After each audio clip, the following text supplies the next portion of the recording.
How are you all today? Oh, I'm out of breath. I'm actually out of breath. I don't know where my time's gone. I've been here, there, and blooming everywhere. You name it, I've done it. Well, I haven't at all. But yeah, But I did give you some advice. Get your kettle on. We got four stories today, so that'll be quite interesting. Get your goat going. Have you got a goat? No, I ain't got a goat. But yeah, I've got my coffee. Boiling hot. How you doing? Nelly's in the house. How you doing? Hope you're well on this glorious Monday. Look at my hair. I had it all tied back. Look, all the sides are shaved. Look at it, it's massive. I haven't done it last night. It's all frizzy. I look like Dog the Bounty Hunter. How you doing, Electrodoc? How you doing, me old China on this? Well, what should we call it? It was sort of sunny, then it went cloudy. What's it like where you are, guys? What's it like where you are? Don't forget, like and subscribe. I think subscribe and then you can comment after 1 minute. I think it is. I'm not too sure. Literally just got them now, geese. Just got them now. My phone's on silent forever. I did see earlier. Then I've done something. I completely forgot to reply to you with regards to Tim Power. I don't know what I was doing really. So yeah, I've been here, there, and for some reason I got a very ticklish throat.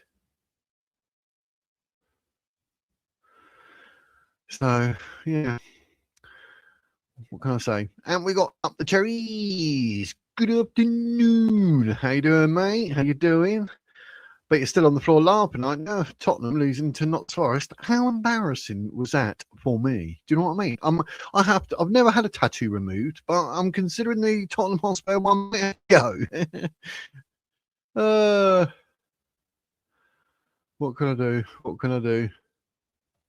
What can I do? I called a man about an advance interview. No reply on WhatsApp. What's up with WhatsApp? I'm on it. I'm just not. My phone. It's been on charge, and I always have my phone on silent. That's why I miss more of your calls than I answer, don't I? But they always have to message you back because it's on silent. So yeah, that's it. I am full on gong wombo. So your beard's tickling it. Tickling what? I ain't tickling nothing. Oh, South East London, full sun. Oh, happy days. No. Or down south in Portsmouth, it's blooming cloudy. So, what can I say? Oh, 3 minutes. Yeah, well, 3 minutes, we can live with that. That's why I always, like the first 5 minutes, I always try and just talk whatever and say hi to everyone and give people time to get in if they remember. If they forget, obviously they're not going to be here, are they? So yeah, but only being 3 minutes late, I wouldn't class it late, mate. I wouldn't class it late, no. Afternoon, geese. Hello, geese, Mr. Waffle geese. Are you okay, geese? So I talk to my grandkids, geese, as I always say. I will fall on my sword. Unacceptable. Yes. Maybe not literally. Not literally. That would really, I don't see the point. See what I've done there? Sword point. Oh, happy days. Oh, happy days. There, got a few stories for today. I just saw. Normally, I was told 2 or 3, and I ended up with 4 because I was like, "Ooh, juicy," and some of them you're going to be like, "What?" So yeah, get ready for the moaning because you'll be in the chat and be like, "Right, go on, tell me what you think of that," and you'll be like, "Fuming. That can't be real," but it is. It is, and it will be real. Because we've got about the Easter, no more. What's going on? You might have seen with Easter eggs. You might have seen it. We've got Prince Andrew apparently trying to bribe the king. Children have been told to read a certain book, and then we got the Jewish ambulances being attacked. What's that all about? And we know we've done that, don't we? So, you know, you don't own a sword, yeah. I will fall on my sword, but I don't own a sword. So, yeah, get out of jail free card there, mate. Austin Powers. Oh, Tim Powers. Oh, I like the way you said Tim Paul. I know, Tim Powers, Deputy National Director of Advance UK. Ooh. I'll tell you what, though, but bloomin' on X, if you're on Twitter or X, right, it's normally quite poo. I had 21 followers for I don't know how long, because I've been tweeting about Advance UK and whatever posts come up. And you retweet them and all that. And there I was with like 21 subscribers. I put a post up about Restore. My word, mate. Yesterday I had 21. 21. As it stands now, you couldn't make it up. 688. Yep. 688 followers since yesterday. He posted about my video that I put up on YouTube saying like, about Monsieur Rupert Lowe and Restore Britain. I did, yeah.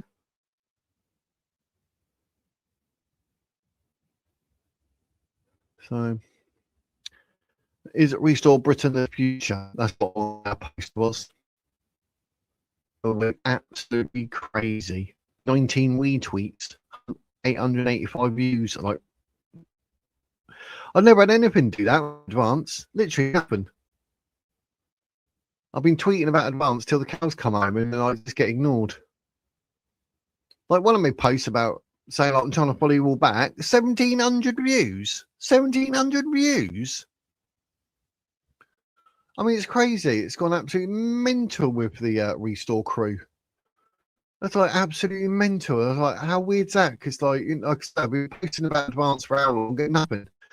Posting saying about getting like what do you call it? Getting Advance UK guys on for an interview and all that. I've been posting all that. 21 followers. That was it. That was it. And I was like, do you know what? X is rubbish. And I post that blooming Restore video, 688 followers in about 24 hours. Absolutely crazy. Absolutely crazy. So yeah, I don't know what to say about that. I was absolutely godsmacked. So yeah, couldn't believe it. But that goes to show the mentality of the Restore Britain crew, innit? So I did upload my Restore Britain to a song, Aim High, Aim High, Vote Low. I played it yesterday, didn't I? I was going to play it today. Then I thought, oh, I might do my Tommy Robinson song actually. And then I decided to kneel up because I was about a minute late. So, but if you want to listen to the Tommy Robinson song or the Aim High, Vote Low, just let me know in the chat. I've got it here. I can play it. Do you know what I mean? If you want to listen to it, have a little boogie. Watch me dance. So, yeah, if you want Tommy Robinson, then, you know, listen to the tunage. Just ask in the chat. If you want to listen to the Restore Britain song that I wrote called Aim High, Vote Low, then, ladies and gentlemen, you can just say so in the chat. There you go. I thought I'd say it like I was on the radio. Oh, how you doing, Jake? How you doing, my friend? Got some stories today, mate. We've got the Easter. I've got what are they called? Easter eggs called gesture eggs. Prince Andrew apparently bribing the king, and the children told to read a certain book. Oh, mate. And then we got the ambulance situation with a certain community burning and setting fire to the Jewish ambulances. That's what we got going on today. But I don't know if Electrodoc or yourself, Jake, want to come up and discuss that with me or not. It's up to you. I mean, like I said, I'm just going to sort of wing it on some of these shows and say, like, you know, if you want to come up, come up. You know what I mean? You know what I mean, geese? But I was going to email you, Jake, but I don't know what time one. time went this morning because I wasn't ready. I didn't have the thumbnail up. I didn't have the video planned. And I was like, do you know what? I've got all my video planned. I've not done a thumbnail.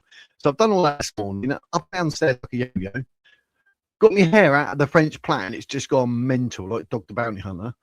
And before I knew it, it's time to go. I was like, whee, holy moly. Gesture egg. Yeah. That's crazy. I was literally going to do a video and it's going to be like boycott Cadbury's, but it's not actually Cadbury's. It's certain shops, which we will see on the report. So don't you worry about that. We will get into whatever. It's just when you think it couldn't get any worse, isn't it? Like evergreen trees, because you're not allowed to say Christmas, and now you say some places want gesture eggs, not Easter eggs, for the sake of 6%. Maybe 7%, 6.5%, should we say? Let's split the difference. Because of 6.5% of the whole country. Don't want to offend them, no.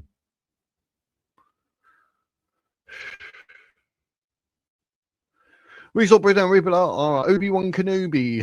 Obi-Wan Kenobi, that's a good one. Obi-Wan Kenobi. Obi-Vote Kenobi. So, yes. You're not the communications director for the Wizard's Words. No, I'm not. I am the Wizard's Words. Have those clicks and views made any difference to restore policies? Have those clicks and views made any difference to restore policy? Well, why would they? I'm talking about the camaraderie, the togetherness of the Restore crew. That, like, you know, they're like, oh yeah, he likes we still get him on, you know, everybody follow him and this and that. I thought it was just amazing because I didn't get it off advance. So it's not about the policy, it's just about their mentality and that. And they're all like, you know, yeah. They were like, oh, we'll get you up to 1,000 followers. I was like, no, you won't. I'm on like 21. So I said, you get to 1,000, I'm on less than 100. And now I am on 680. Like, wow. So, have you been following Tommy in the US? Not as much as I should have been, to be honest. No offense to Tommy, but where I've been sorting things out here, there, and everywhere, no, not as much as I should have. So feel free to let me know what's going on. I know he's been here, there, and everywhere. If I'm honest, the last I watched like 2 clips where he was with Rusty Rockets. Rusty Rockets on next. Russell Brand. So yeah. If I could have one business in this country, it would be a tattoo removal service. If only someone could master this and get legal legislation passed, I'd fund it tomorrow. With spares first. Yeah, blooming right. Yeah, I'll be straight there, mate. The STEM advance didn't really happen. I went to the conference, bought some merchandise, and the mess started about Ben's ethnicity, and it all went tits up. That's basically, yeah, I don't know what's going on, Nelly. And I got this. And look.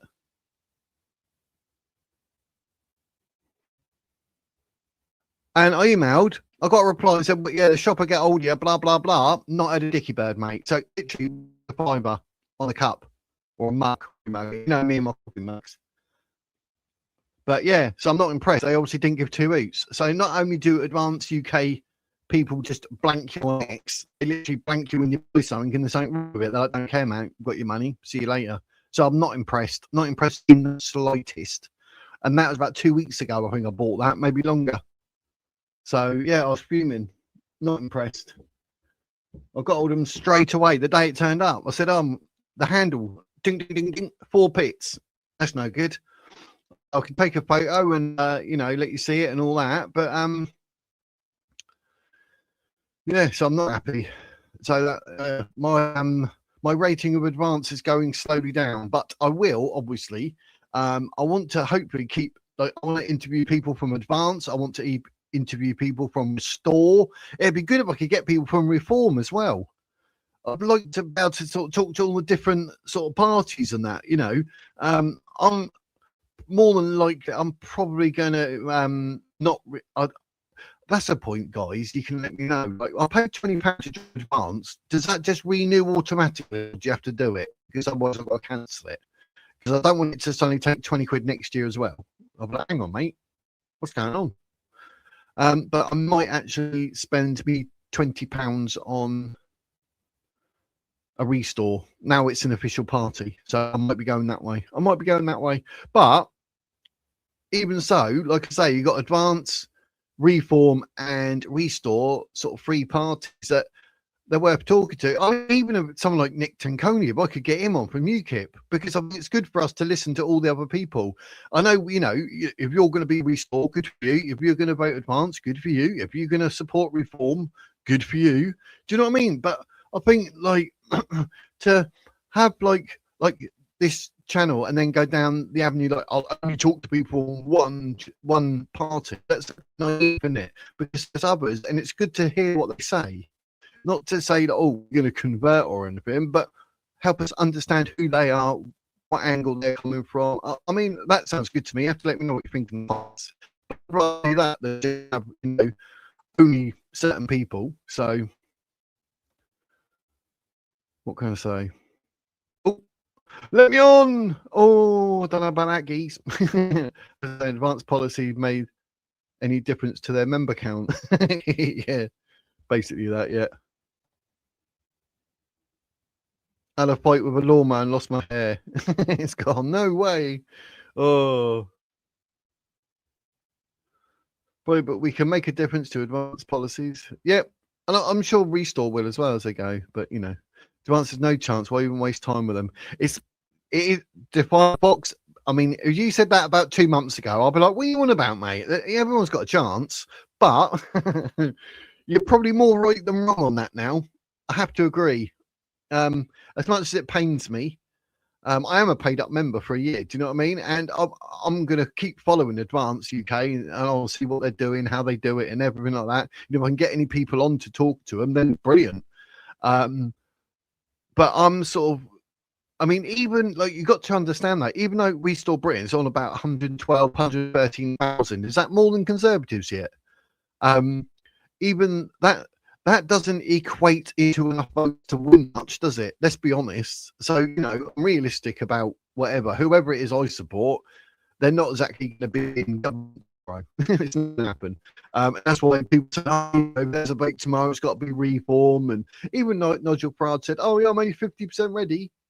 So that's quite worrying as well. But anything to get rid of Labour and Conservatives, you know what it is. But, yeah, I think no matter who it's gonna, you know, when it going to be in it for the long haul, and like over the years they build and build and build. But the way Restore's going, I'm not going to say that they could be ready in like 2-3 years, whenever it is, 2029, is it? So in 3 years' time, I'm not going to say that, you know, they can be ready in 3 years' time, but I mean, it's a lot of councillors and that. But I wouldn't say anything's not possible. So, who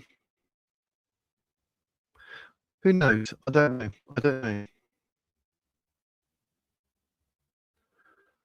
So, oh, did that screen just jump? Right, I need to. Oh, yeah, I see that. Right, I'll put the link here for you, Jake and Wiz. Electrodoc. I'll have to put my headphones on. You won't be able to see my headphones or my hair. Look at that. My hair actually hides my headphones. How cool. So yeah, just Jake and Electrodoc, please, to follow the link, and then I'll delete it.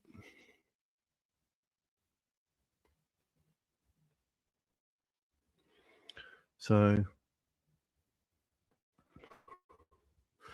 it's all good. It's all good.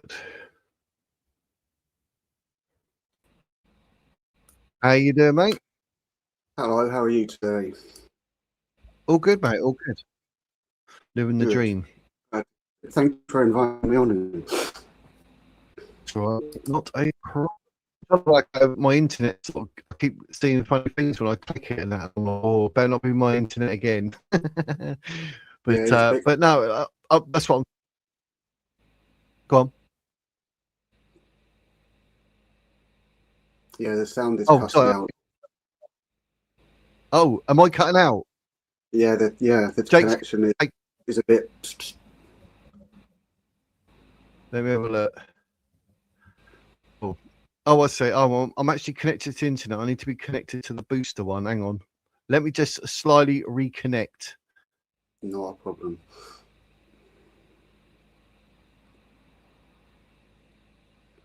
Good afternoon, everyone. How are we all today? Is there anything in particular people would like to discuss this afternoon? If there is, put it in the chat and we can ignore it. I mean, we can talk about it.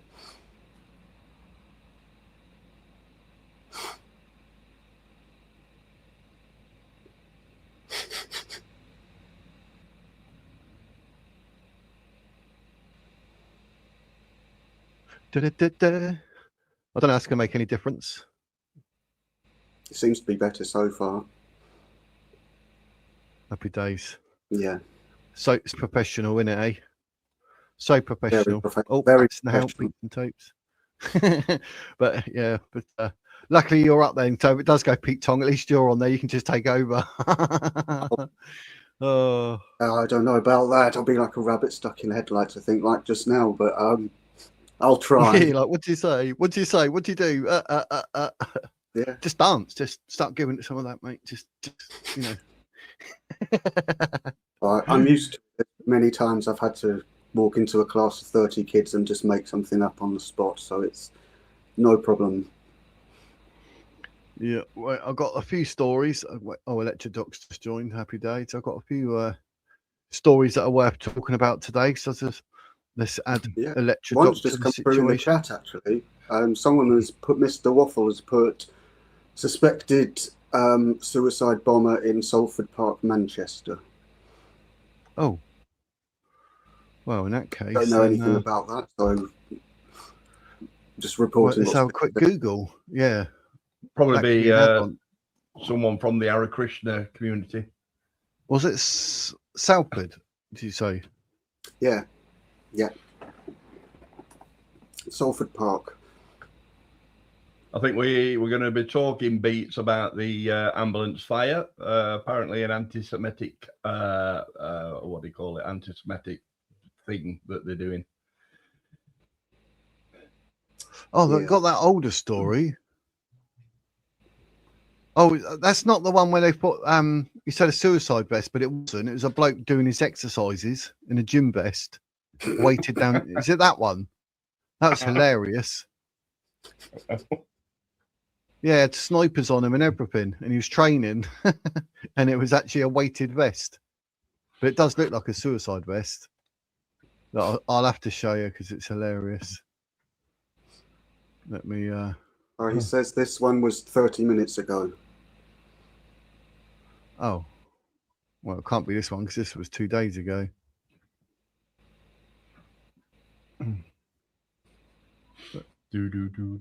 Let's hope that isn't the case. Yeah, typical. The link you follow, it's got more. It's that dodgy mirror. I should have seen that beforehand. The mirror, it just throws more adverts in your face than ever. It done on Brave. I just wondered, what do you two chaps think about what was in the chat earlier on, where people were talking about advance, and there seems to be a kind of split between those who are still supporting it, and there seems to be the other people who were supporting it, but now seem to think that it's a bit of a waste of time now. Which is exactly why we need to amalgamate with Restore Britain.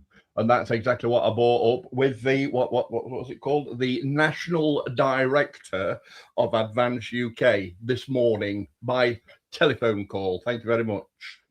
Now, if anybody else can get in touch with anyone so high up in Restore Britain, I'd love to hear about it. Without, of course, being within the Restore Britain's inner circle. I would love to I'm not in anybody's inner circle, by the way. I'm just a member of Advance UK. You know what I mean? We're not being paid by anybody, or even Wiz type one. So, Richard, are you saying then that what you like about the party is that the general public can actually get involved and have their voice directly heard? Yeah. Well, the members can, but the general public can do through the members. So, you know, and I also brought up with him, you know, that we're an automatic filter for good ideas or bad ideas. You know, yeah, brought that up, and he said, yeah, that sounds really good. You know what I mean? He was quite supportive about it, and he said, I mean, at first he said, well, if you're telling me that some stranger on the internet is going to tell me that we need to alter the leadership of Advance UK, then no, I'm not up for that. But then when I said, well, we've got 3 members in the team of the Wizard's Words, you know, hopefully we're not losing Wiz that much. But because I did point out to him that if he clicks on it, he might see a song all about Rupert Lowe, but don't worry about it. You know, it's not just, you know, a sycophant for Restore Britain yet. Not fully anyway. So, you know. The thing that I'm thinking is that is a great idea, and it is unusual because we don't have that with any of the other Absolutely, young man. Yes. Yes, for a band like me, just to say to the, you know, the advanced leadership through, you know, by having a team of 3 members, yeah, then that gives you a lot of weight, really, you know. And he said that he would love to come and have a word with the Wizard. I would like to appear on that stream if I could do, Wiz, just to keep you in check, make sure that you're, you know, that you're mentioning the things that we want mentioning, right? You don't kind of forget. I would push back though on one area. What's that? Which is, yes, it's great that you can have your voice heard, but how do you translate that into votes from people who aren't interested? Well, no. If we change the leadership, if we change the leadership or whatever needs changing through our voice up to the leadership of Advance UK, right? Then maybe if we got a white English person such as Nick Buckley, who said that he's up for the you know, up for the challenge, which is, I put these chess pieces in place, you see, to well, we have, right, in order so that we can pop this question to the leadership, and the leadership, well, the director is willing to listen to our side, right, to see, and I was changing his mind on the telephone. You know what I mean? When I were explaining, well, in my own little way, when I were explaining to him, you know, why we think that there ought to be a new leadership, you know, and he then what came round to my way of thinking. What's Ben done that's not good leadership, in your opinion? It's basically all the the ethnic slurs that he's received. It's obvious that people are against him because of that, because of his skin colour, because you know, they don't see there as a British patriot. For some unknown reason, you know, I mean, we know there is not, but yeah. But is it really? See, again, look, you see, going from. Sorry, go on. Yeah, is it his ethnicity or is it his policies? No, definitely his ethnicity. No, because his policies basically are a mirror image of Advance UK. So how can we measure it that it's to do with his ethnicity? We don't know. Actually, the director, what's his name, Tim Powers, brought this up with me. It was saying basically this is just hearsay and conjecture, but if you've got your ear to the ground, you can see that it's not hearsay and conjecture. You can see that it's Ben's ethnicity. It might even be the college. If it's a college, then we need to move on and then change something about the structure with that, or you know, or whatever. I'm just getting really at the fact that it's quite a strong claim to make that it's all about his ethnicity. It's much more difficult to prove what somebody's thinking process is what I'm getting at, really, and I think you have addressed that. Yeah. What Ben has? No, you did just then. Yeah. But you know, so I mean, same as I say, we asked Nick Buckley if he'd be willing just to step up as the Advance UK leader, and he said yes. Anything to save the country, you know. And then same as I say, I brought it up with the director, and in the end he ended up saying, oh yeah, okay, then I'll have a listen to what you've got to say on your channel, you know. Apart from on the Wizards channel, should I say? He meant our channel. Well, the Wizards channel. I don't know where I stand on that, but I think it's always better if you've got a team involved, you know. So apart from the college and the direct access that you get to the leadership, what else is it about Advance that you find appealing? Well, you've got a voice. The people have got a voice. Even the public have got a voice in some extent. If they come up with a good idea, then we're able to put it through the college or up to the directorship and say we've got this idea, and then he spitballs it around. He's even said that to me. He says, yeah, that's great. I said, we do filter stuff out. We filter out the ridiculous. Yeah, if we haven't heard of something, we think it's a good idea, then we'll put it up. And also, some people were having a problem with the college being infiltrated. Not possible. And not possible because of exactly what I mentioned on previous streams. Well, every single previous stream, whereby the college polices itself. If anybody comes in and starts throwing around some leftist ideology nonsense, then it would instantly get filtered out and say, no, you're not doing that. And also there is a rule book, which is the what do they call it? I forgot what they call it now, but it's basically their commitment, I forgot what they said it was called. If it's the college mission statement. It's the mission statement. They've got to stick to the mission statement. Yeah. Okay. If it's that you like best, the college, the direct accessibility of the leadership team, then if the Labour Party set up a similar college, then that would mean that you would perhaps vote for them as well, because it would be for the same reason. No, because they wouldn't. No, because they wouldn't entertain any right-leaning or nationalist ideas, unlike Advance UK will do. So that's what I'm getting at. What is it about their actual policies that you really, really like? Well, they're exactly the same as Restore's. But for someone that doesn't know them, what are they? Oh, right. Well, it's on their policy guide. I think we've done the policy guidelines, but well, not the guidelines, but the policies and the drafts that they brought up. So they brought up drafts. Yeah. So if we want to add another idea to one of those drafts, we've got the option in which to do that. Yeah. Well, what would be an example of one of the policies that you do like? Let me pull it up. Just in general. It doesn't have to be the exact phrasing, just in general, what the things.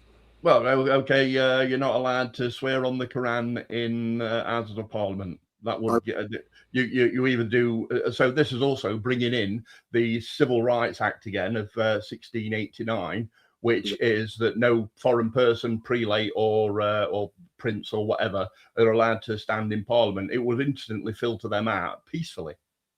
I agree that it shouldn't be sworn on in Parliament, but why do you think it shouldn't be? Well, because they're not usually in conjunction with our values in the United Kingdom. We've already seen that with that idiot who wanted to chuff in who wanted an airport in Pakistan, for God's sake. What's that got to do with us? Yeah. Or India, one of the two anyway. Get rid of people like that. Yeah. No, there you go. I understand. So are you saying here, and I'm not trying to put any words in your mouth, obviously, but are you saying that people who are Islamic shouldn't be in government? People who... Or can they be in government if they swear on the Bible? Yeah. Maybe. Depends. Obviously, it depends. It then depends on whatever future policies they bring out. So if they're in Advance UK, then obviously policies would get filtered by us, the people. Yes. You know what I mean? Yeah. But I mean, Ben won't want to be swearing on Quran. He'd swear on Holy Bible. He's been baptized, for God's sake. It's just ridiculous that we've got 40,000 members in Advance UK who aren't amalgamating with the members of Restore Britain in order to give them 170,000 members. Yeah. Yeah. Whereas if Rupert, took his blinkers off and whatever problem he's got, then we'd be able to join. Then you'd get another 40,000 members or somewhere to that, Yeah, no, I understand what you're saying. The point that I was really getting at is, what is it the actual holy book that's important, or is it more the actual sort of legality around it that's more important? I have no idea. I abstain from saying out on that. I don't know, because I'm not Christian, am I? Yeah, it's difficult when you're not one, isn't it? Yeah, I understand. Yeah, but I do understand that this is built on Christian land, and that's what gives us foundations for everything from houses to churches, tents to churches. I understand that, and I would fight for that. Yeah. And I think that I don't think anyone, even the strongest of atheists, could argue that this country wasn't founded on Christian values. Yeah. I wouldn't necessarily say that it was entirely Christian for all of its existence, but Christianity has been a major influence on its institutions. Yeah, not only that, but there are other advanced UK policies I can't quite remember, and I can't quite remember the wording that they've got at the moment. But those particular policies also filter those kind that, you know, Islamists out, or is Islamic people that want to take over who's Islamic, you know. It filters them out, you know, just in other policies.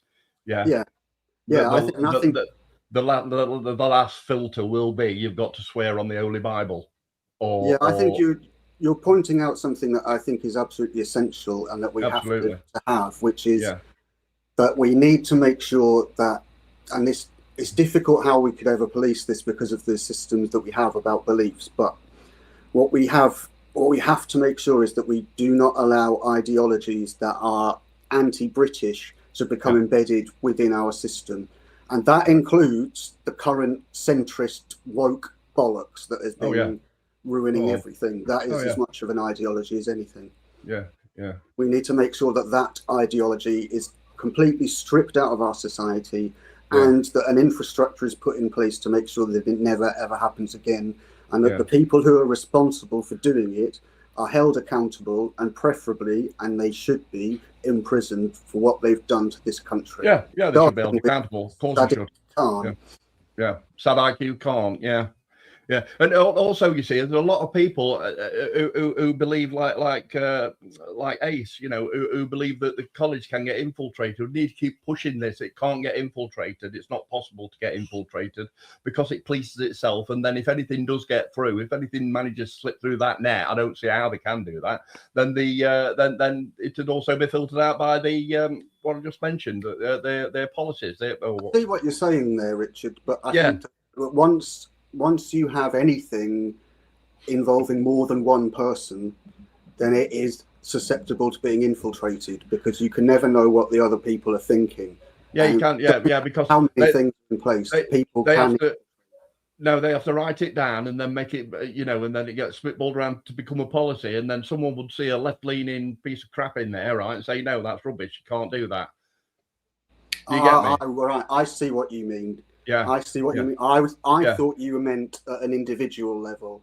No, it's not individual. It's the college that have a you know, they build the policies together, and then the policy gets put through to directorship. Then directorship, which is Benedict or whoever, right, looks at the policy and says, okay, that's all right, and then it goes through as a draft policy. All right. Then I see what you mean. Then that draft policy is then put down to the people to have a look at, right? And then they either say nothing and then it carries on, or they say something and it doesn't carry on. You know what I mean? Or it gets added, or something. Do you know what? It is golden, mate. It's absolutely golden. This is what a lot of people don't even realize. This, you know, that's why you need to keep pushing it, because then people could very well see the difference between Restore and Advance and think, wait a minute, Advance gives me a voice. You know what I mean?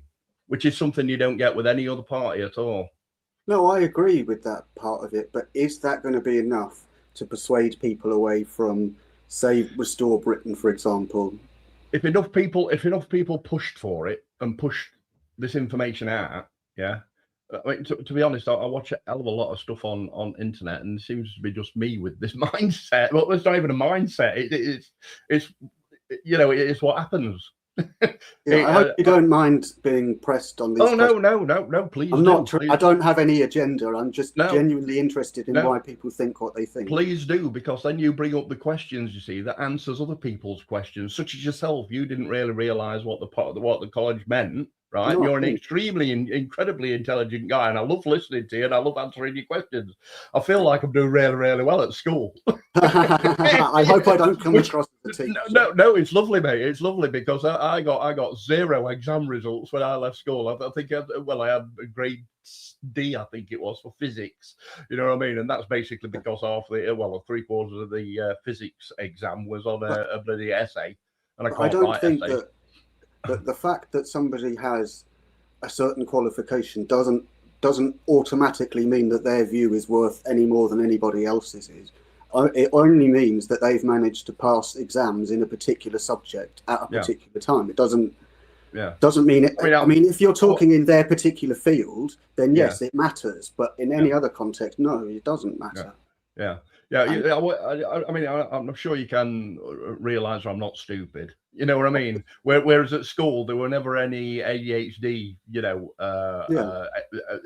medication then, or even realising that you had ADHD. No matter how many times that you put me on report for being late for school, they never put that down to ADHD. Yeah. I mean, like computer studies. I love computer studies. Yeah. And like they're saying, oh, you can't do computer studies because you can't do maths. Well, if you know how to program a computer, which I did, then the computer's a chuffing calculator. You know what I mean? Yeah. Now, what you mentioned there is what I used to try to do. I'm not saying that I could actually do it. Maybe once or twice I did it, but I would try to, I would actually talk to the kids and ask them questions to try and find out, what do they like? What do they find difficult? Yeah. And then I would adjust what I was doing to each one in the classroom. Whereas most people would do it the other way around. They would plan for 30 kids as one, and I would plan for them as individuals, because I think that if you can understand somebody, like you were just mentioning then, I would think to myself, well, fuck everything else then. Let's focus on computer programming because that's what he likes doing. Yeah, but let's get him brilliant at computer programming, and then things will follow. You see, I mean, what they did with me, right? I mean, I were only just one above remedial, right, for mathematics, right? But so that meant that I was given this really dumbed down bit of mathematics, such as, if I pot the brown ball in a game of snooker and then the red ball, how many points will I get?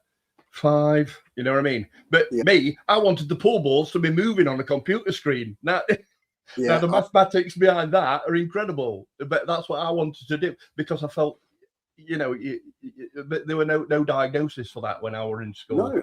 No. I would say that, and this might surprise people, it might not, but I would say that most of the things I learned not from books, not from studying, but actually from listening to music. Because I think when I was younger, every time I'd come across a word I'd never heard of, I would always look it up so I could store it away. And I learned loads of new words from listening to music. I learned loads of books to read by reading interviews with people who said, I read this and it inspired me. I mean, to give an example, Iron Maiden is one I'm sure everyone has heard of, and they had the song "The Rime of the Ancient Mariner." So that's the. I've also learned some words from music, such as blobby blobby blobby and boo. Yes. And do-a-diddy-diddy-dum diddy-do. But there really are genuine things that you can learn from things that don't initially seem like they're particularly educational.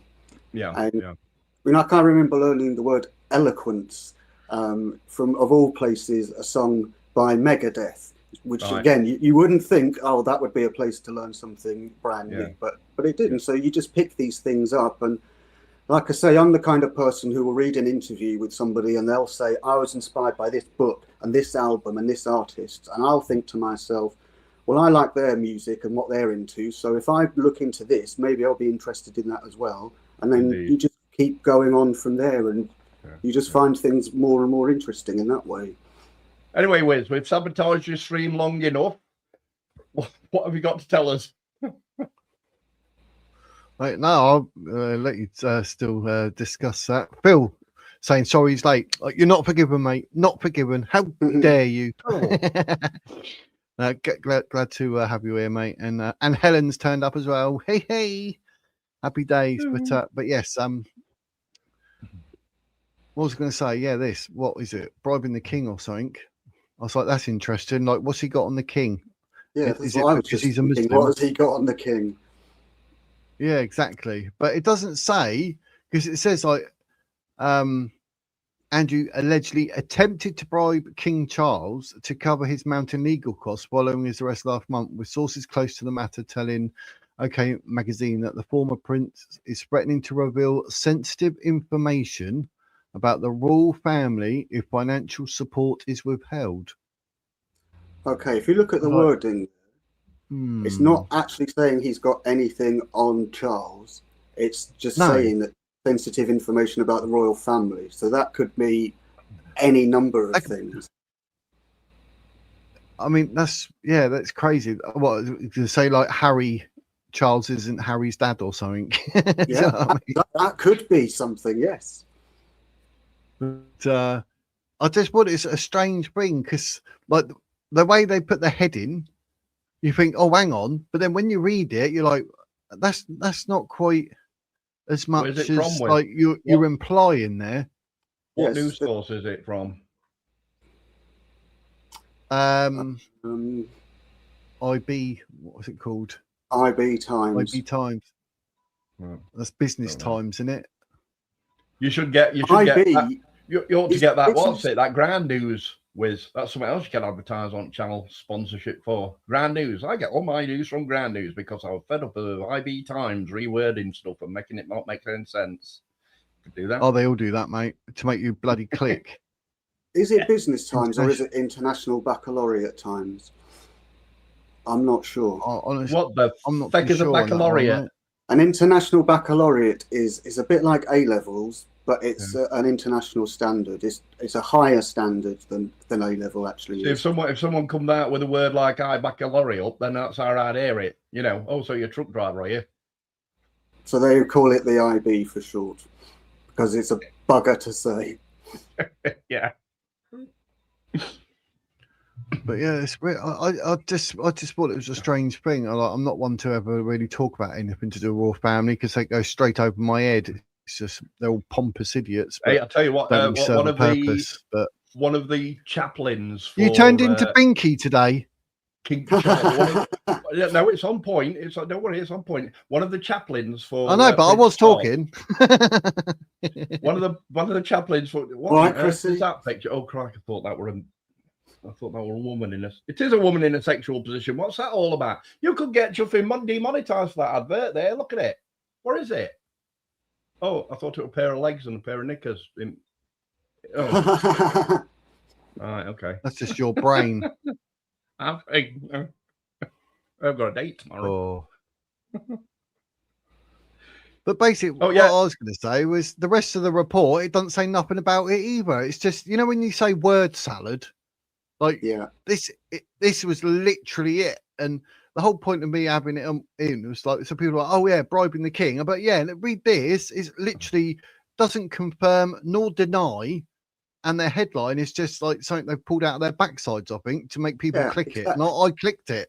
So where is it named anywhere that Prince Andrew specifically is bribing him? It's nowhere. No. I did look, and there's no other reports. You know, people sort of saying similar things, but not actually getting to the crux of the actual juiciness. Do you know what I mean? There's nothing there. So now, is it likely that he would do that based on what we know of him? Yes, it is. But that doesn't mean he's done it, though. Yeah. No, but, I have no time for him whatsoever. Absolute prick of a man. Absolute prick. But even this bit, the threat behind the pressure, you read that and you're like, and what? I'm still not any none the wiser. I mean, have you got some information, like I said, is it to do with Harry or is it Princess Diana? Something to do with that? Or is it his uncle, Mountbatten, who is allegedly a massive pedo? Or even the Duke of York, not the Duke of York, the Duke of, what was his name now? Prince Philip. Can't think what his title was, but there's lots of rumours about him. Sweaty. Yeah, there's a few. Not sweaty. There's a few things in there, but this is just one of those stories that I'll have to cover because it's a story that's not about anything. It's thus not a story, and it just made me laugh because I clicked on it, I fell for it, and that winds me up. I hate being duped. Here it is. Here's your evidence, Wiz. They've put it in there so we can see where it comes from now. So if you look in that first paragraph, it's got in the middle there a sentence beginning Andrew.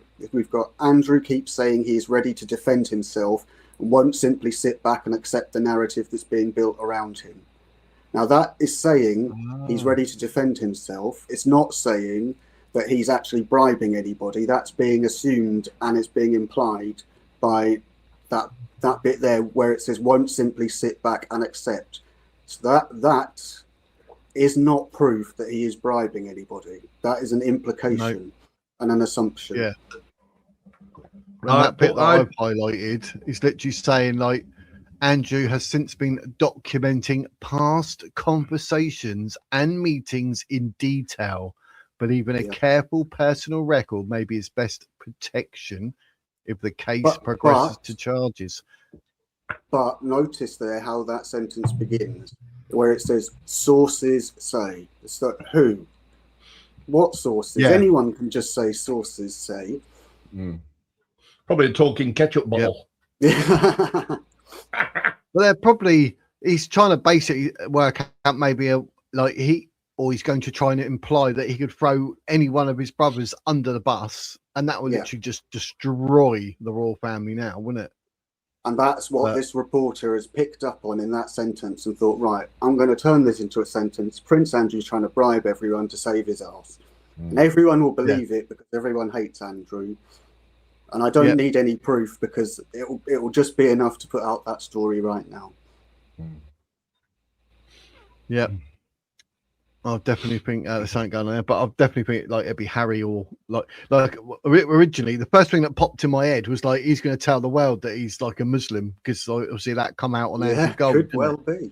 That, well, I heard a rumor a long George Michael's goddaughter. Yes.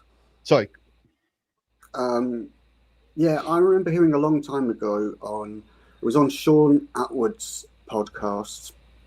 Someone on there was saying that Meghan Markle was one of the boat girls for Epstein's Island. Now, again, I don't know if it's true, but would you be surprised if it were true? I very much doubt it. She was quite clearly after somebody rich, and that would be a logical pathway for her. A well-known fact: she's never had a date with me. Would you want to? No. These influencers are always like this. No. Yeah. Same face. No, thank you. Yeah. Yeah. Same face in every picture. No thanks. You can just see it all. It seems to have it in the bone structure now. You know what I mean? They're all the same. Terrible. Oh, I see. Robert Johnson. He's heard that rumor. He's not got it mentioned. Yeah, and Defiant Fox. Yeah, so I've seen that picture of her on a yacht, with a bikini and without a bikini as well, which is really not much worth seeing there either. I can assure you. I've got a picture of me on a yacht where I'm scrubbing decks. It's from my own gaffer who died recently, but bless him. I used to go boating with him. Used to go from Immingham docks all across I think it's the Wash. I'm not. No, it's not the Wash. It's the Humber estuary.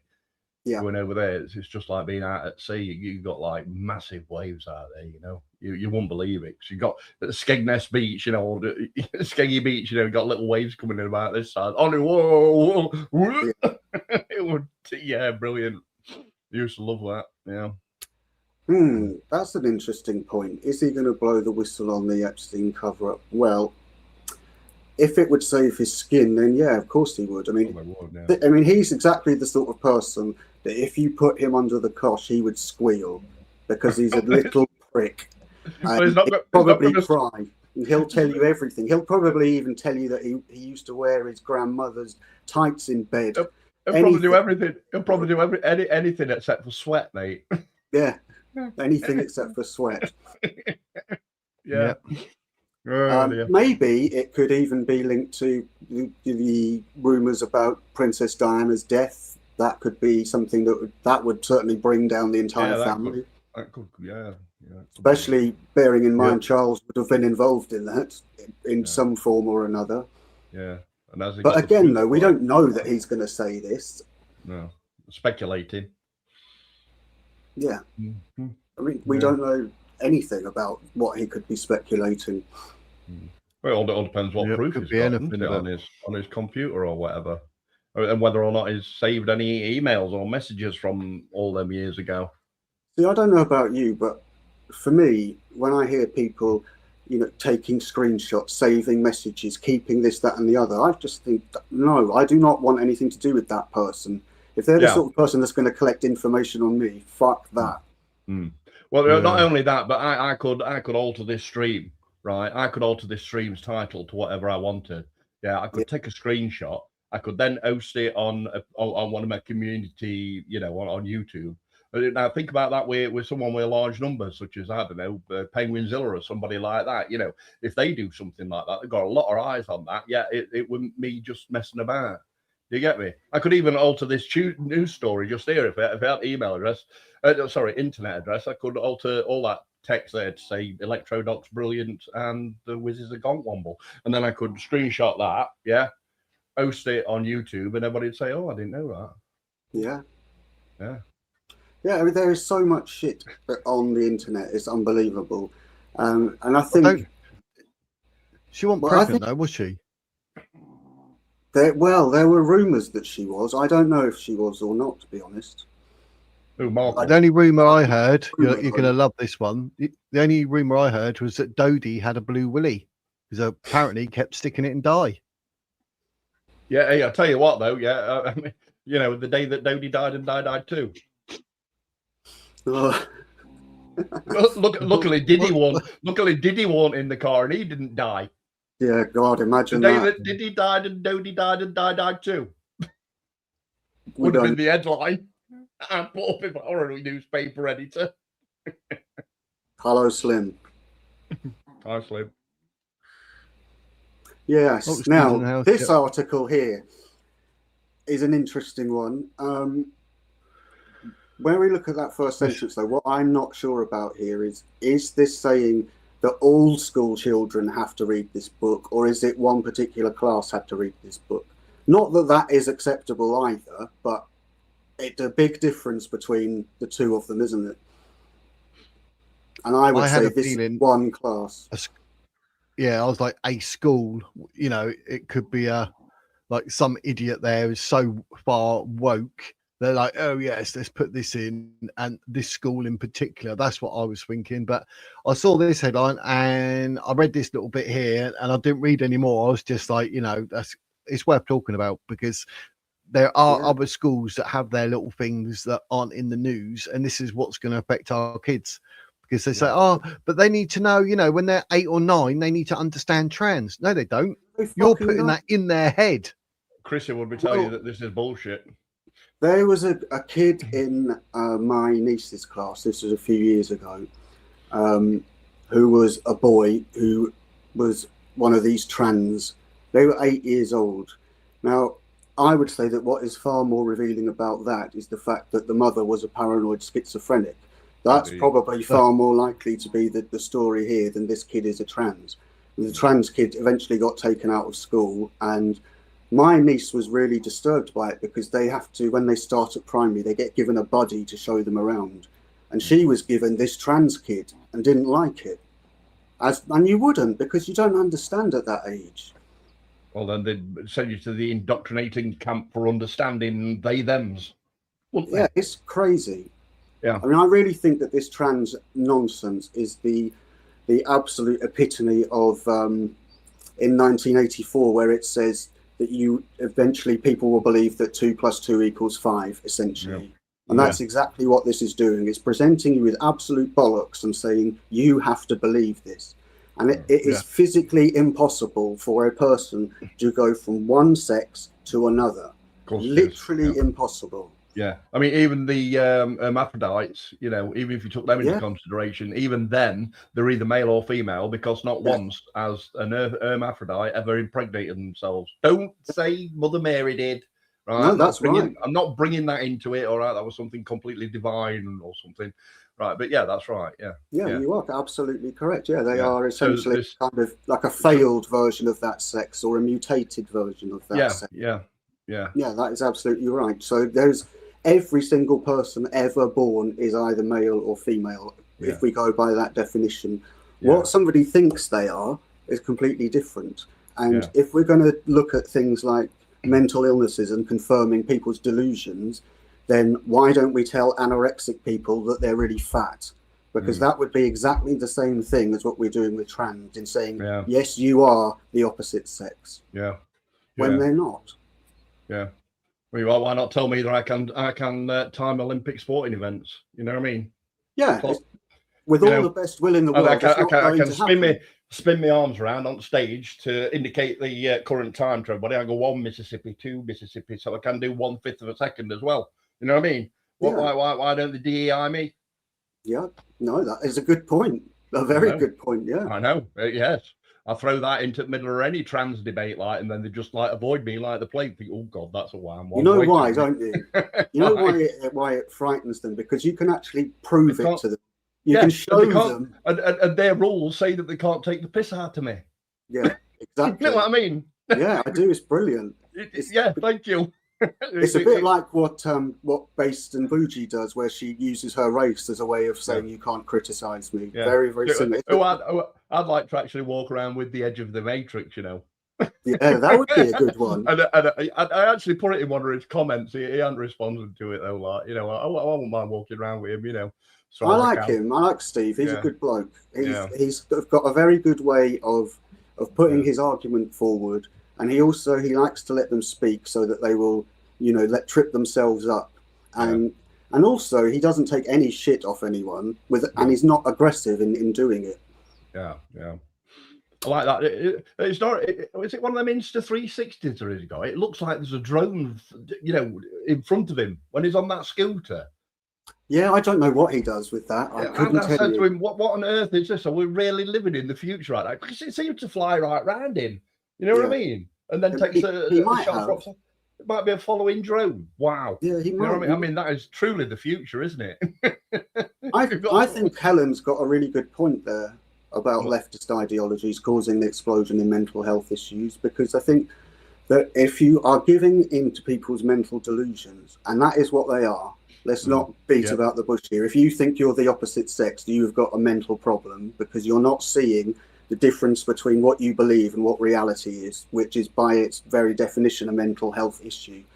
And so even if people are getting help for this, they're not getting the right sort of help, because they're being told, yes, this is okay. And so Helen is right. What they're doing is they're not improving a mental health condition. They're actually prolonging it and making it worse. And on top of that, if people then go into surgery afterwards, they're effectively mutilating their bodies and affecting their life chances and chances of reproducing in the future. Yeah. All this is mentioned and proved as well on what's his name? Glasses, Matt Walsh's. Yes. Matt Walsh's My Woman. What is a woman? Sort of say. Yeah. I think probably the best. How old is year 6? How old is year 6? That is. So they start at age 4. So that would be about age 6. Roughly. Year 6, age 10 into year 6, or is it? No, hang on. No, it can't be. No, yeah, sorry, no, yes, it is. Yeah, it's 10. Yeah, it's 10. Yeah. So it's a 10-year-old. 7, sorry, is where they start secondary. Yeah. So I don't get how a 10-year-old needs a book about a father transitioning into Danielle. Oh yeah, it says there. I should have carried on reading. Pupils aged 10 and 11. Right. Year 7. Why though? What kind of kid aged 10 or 11 wants to read that shit? I know, exactly. That's putting stuff in their mind, aren't they? Yes. That's not helping them to understand. It's not helping them to understand. It's just putting it's indoctrination. Yeah. But of course, the left would see this as education. That's how the left would see it. Yes, they would.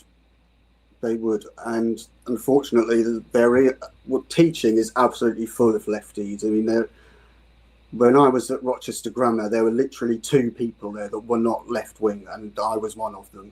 So it's rife with it. And I mean, the head teacher at that school, who was a complete and utter, you can probably fill in the blank there, she had in her office behind her a bust of fucking Lenin's head. That's how left-wing she was. Oh my God! Right? Yeah.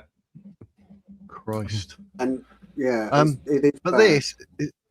This is actually like the list thing. So they're actually saying you can select the book from a list. So it's not even that the school has the book per se. It's saying like it's on a list. This list goes to, you know, whoever the parents are, and they say, yeah, my kid will read this, this, and this. So it's there as a choice, because it's saying like she confirmed that she would not be selecting the book for her own child. Well, in that case, if this is something that they get to choose, then this isn't really a story, is it? There's not much to say about it. Yeah, and no one's being forced to read it. Maybe not. But what happens if your parents are trans? Well, and you're gonna have another trans kid, aren't you, popping out? And you never met trans parents. If anyone in the chat has met trans parents, I'd be interested in knowing. I'd be very surprised. Yeah, well, I had a closet lesbian, remember? I had a Did closet you? lesbian. Yeah, and she had my son, and then she moved away from the area. I didn't know where she was, so she marked me down as an absent father, and we're able to change his surname from my very extremely rare surname into her surname, right? And now my grandson from him well, last time I saw him, he thought he were a cat. Really? Yeah. And they were enforcing it. You know what I mean? Oh yeah, it's just a cat. You know what I mean? It means he wants feeding or something. What? You know? Yeah. See, at what point does that go from being? Plus, the poor kid's ginger. Oh God. The ginger Tom nothing going for him at all, has he? The ginger Tom. Ginger cat. Not surprised he keeps pissing in all bloody corners. But at what point though does it become indulging and neglect? Where does that line get crossed, do you think? Yeah, exactly. It's like having a vegetarian dog, isn't it? You know who's in charge. Yeah. And of course, I'm blamed by my son for the neglect.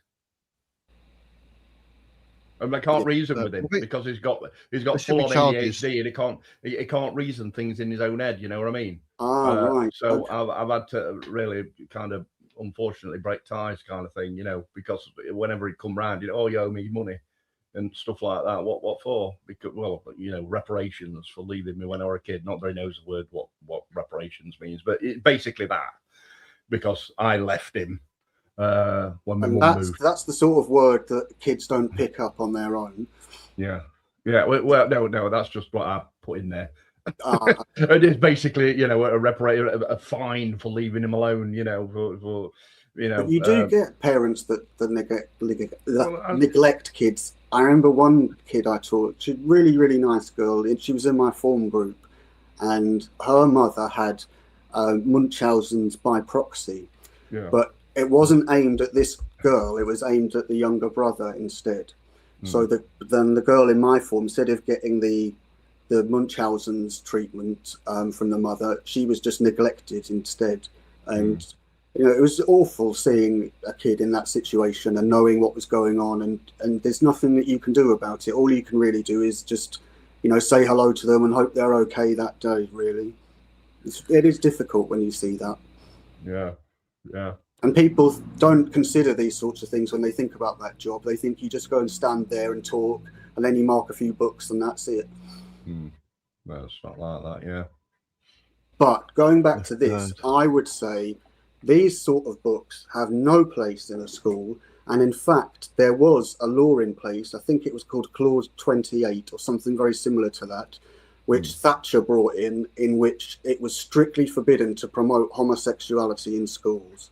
And I think that should be brought back, not because of a prejudice against people who are homosexual, but because I don't think it serves any purpose in the school whatsoever. It's a private business. It should stay private. And we don't need to go around encouraging any sorts of behaviours that are different from the standard ones. We should be focusing on promoting the standards because they've fallen so much. We need to bring them back.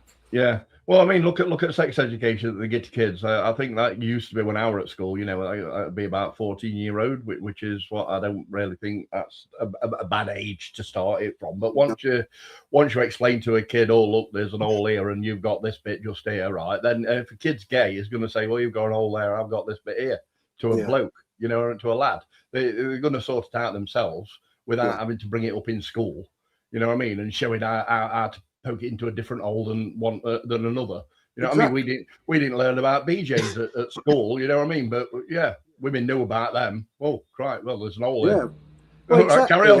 I mean, all of us. Then I'll start sticking it in her ear. Then I'll We see all what knew happened when I before having stuck it in sex, her ear. didn't we? None of us were under any illusions as to what goes on. We all knew, but I suppose that the reason that it's in schools is so that for the people that aren't educated, that don't find out about it, and I suppose it's there to try and get people to be more responsible about how they behave, which is probably a good thing. I'm bloody glad I never had to teach it. Can you imagine that, being a bloke in a girls' school and having to teach that subject? No, thank you.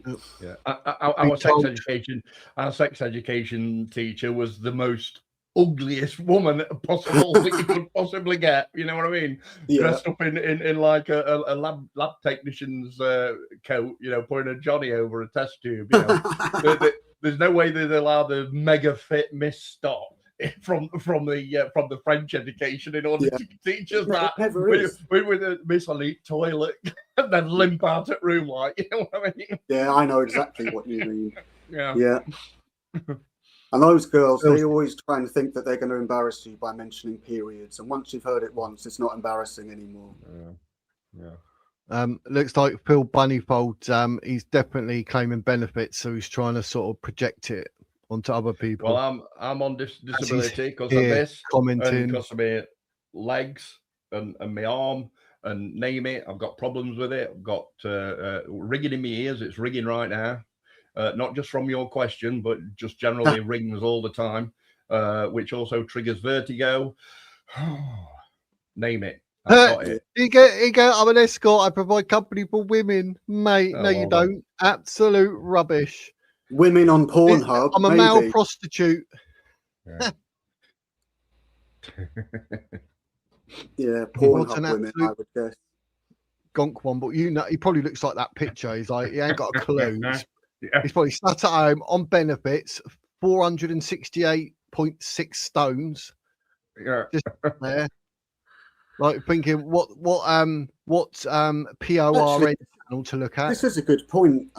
Defiant Foxes made. Sorry to interrupt, but that's cool. You know, that is true. Back in the 80s, people. It's not that there wasn't sexuality in the 80s. There absolutely was. I mean, look at some of the early videos, or even later ones from people like Madonna. It definitely existed and was used to sell a product, but it was nowhere near the filth that it is today. It still at least retained a degree of modesty. Yeah. Now they're virtually naked. And I don't know about anyone here, but I've always been of the opinion that it's not what you actually see. It's more the illusion, the hint of what is there than what is actually shown. So somebody who is just showing a little bit can actually look far more attractive than somebody who's got the whole kit off. Yeah, the closest I ever got to a porn mag were either when we used to go on pit tips and we used to rescue the porn mags from pit tips because the Euclid drivers used to throw them out window. Yeah. Or of course the case catalogue. You know what I mean? Yeah. Well, round here we used to find them in hedges on the sides of fields. Yeah, that's it. Yeah. That was your education, looking through these. Yeah. I don't know if people still do that, and I'd like to know who it was that was going around fly tipping all of this porn as well. But I'm glad they did. It taught me a lot. I'm done with that. Like, yeah, you can't. you used to this pick it idiot up and could try and take open it. nothing out in 5 seconds. He's an absolute retard. He's probably trans. He's probably got purple hair. You take me out in 5 seconds, mate. I worked on the doors for how many years? I wasn't taken out once. And you know how big he is, Phil? 5 seconds. Phil, do you know how big Wiz is? Because if you don't, you're in for a shock. You're 6'6", aren't you, Wiz? Yep. There you go. Without his stilettos on. Without his stilettos on. A little soy boy trans with purple hair. Wiz would only have to breathe, and that would be it. You'd be out the room. Yeah. Is this not classed as hate speech? Can we not police this person out? Is that not hate speech? Is that Waffle just put up, Wiz, you want me to bin him? I want to just stars. Hey, he's an idiot. He's an absolute idiot. He's one of these people, right? When I used to work on the doors, right, I'd lob someone out, literally lob them out, throw them. They're probably, they've got to try and catch their legs, or they end up like sprawling it all over the road or whatever. But they get up And as they're walking away, they're like, "I'm going to knock you out," and I'm like, "But you're walking away." Don't He's like, walk in "No, backwards. Yeah. he's like, I'm going to have you. I'm going to break your neck, mate. You're walking away still." I said, "You got to walk." They're always hard when they're half a mile away, aren't they? Oh yeah. Oh, I used to laugh my head off. I'm like, "Why are you walking away? You're threatening me walking away." I said, "I'm not walking to you. I've got to stand on the door, but walk to me and Do you know say who that." reminds me of that? Someone that reminds me of that exact type of person is Sadiq Khan, because he's the sort of little shit that would come up to you and mouth off. You'd give him a punch, he'd run off, and he'd get to the end of the school corridor, and then he'd go, "You fucking wanker," again. Yeah. It's exactly that. I think we ought to see whether or not there's any English Comic-Cons, British Comic-Cons, and take you. Yeah. You got to wear one of them proper, like a big monk's robe, right? Just walk around and just get a box and that, and then, take donations. And I don't know, you could take your staff wear and stuff, and we can do that and get you send some money, especially in Portsmouth. Pompeii, you could be a tourist attraction, mate. You could. Couldn't they? Defiant Fox has made another good point here, actually. I wouldn't quite go as far as to say that women have become slags, but I understand the point he's making there, that they've become more promiscuous than in previous times in history. And what I think has happened, I don't know if anyone would agree or disagree with this, but I think that women have been taught to see men as a resource, and they look more for what somebody is worth and what their status is than they actually do about the person beneath it. And I think that for men, they are coming to view women as being more of something that used to be desirable and used to be something that you'd want to attain, that now is becoming more like something that, do I actually really want to be with somebody that just sees me as a resource? A batter cannon suppository. Yeah. And they don't like it. I mean, me personally, I don't. I don't think that at all. I've got a date tomorrow. I told you I've got a date tomorrow.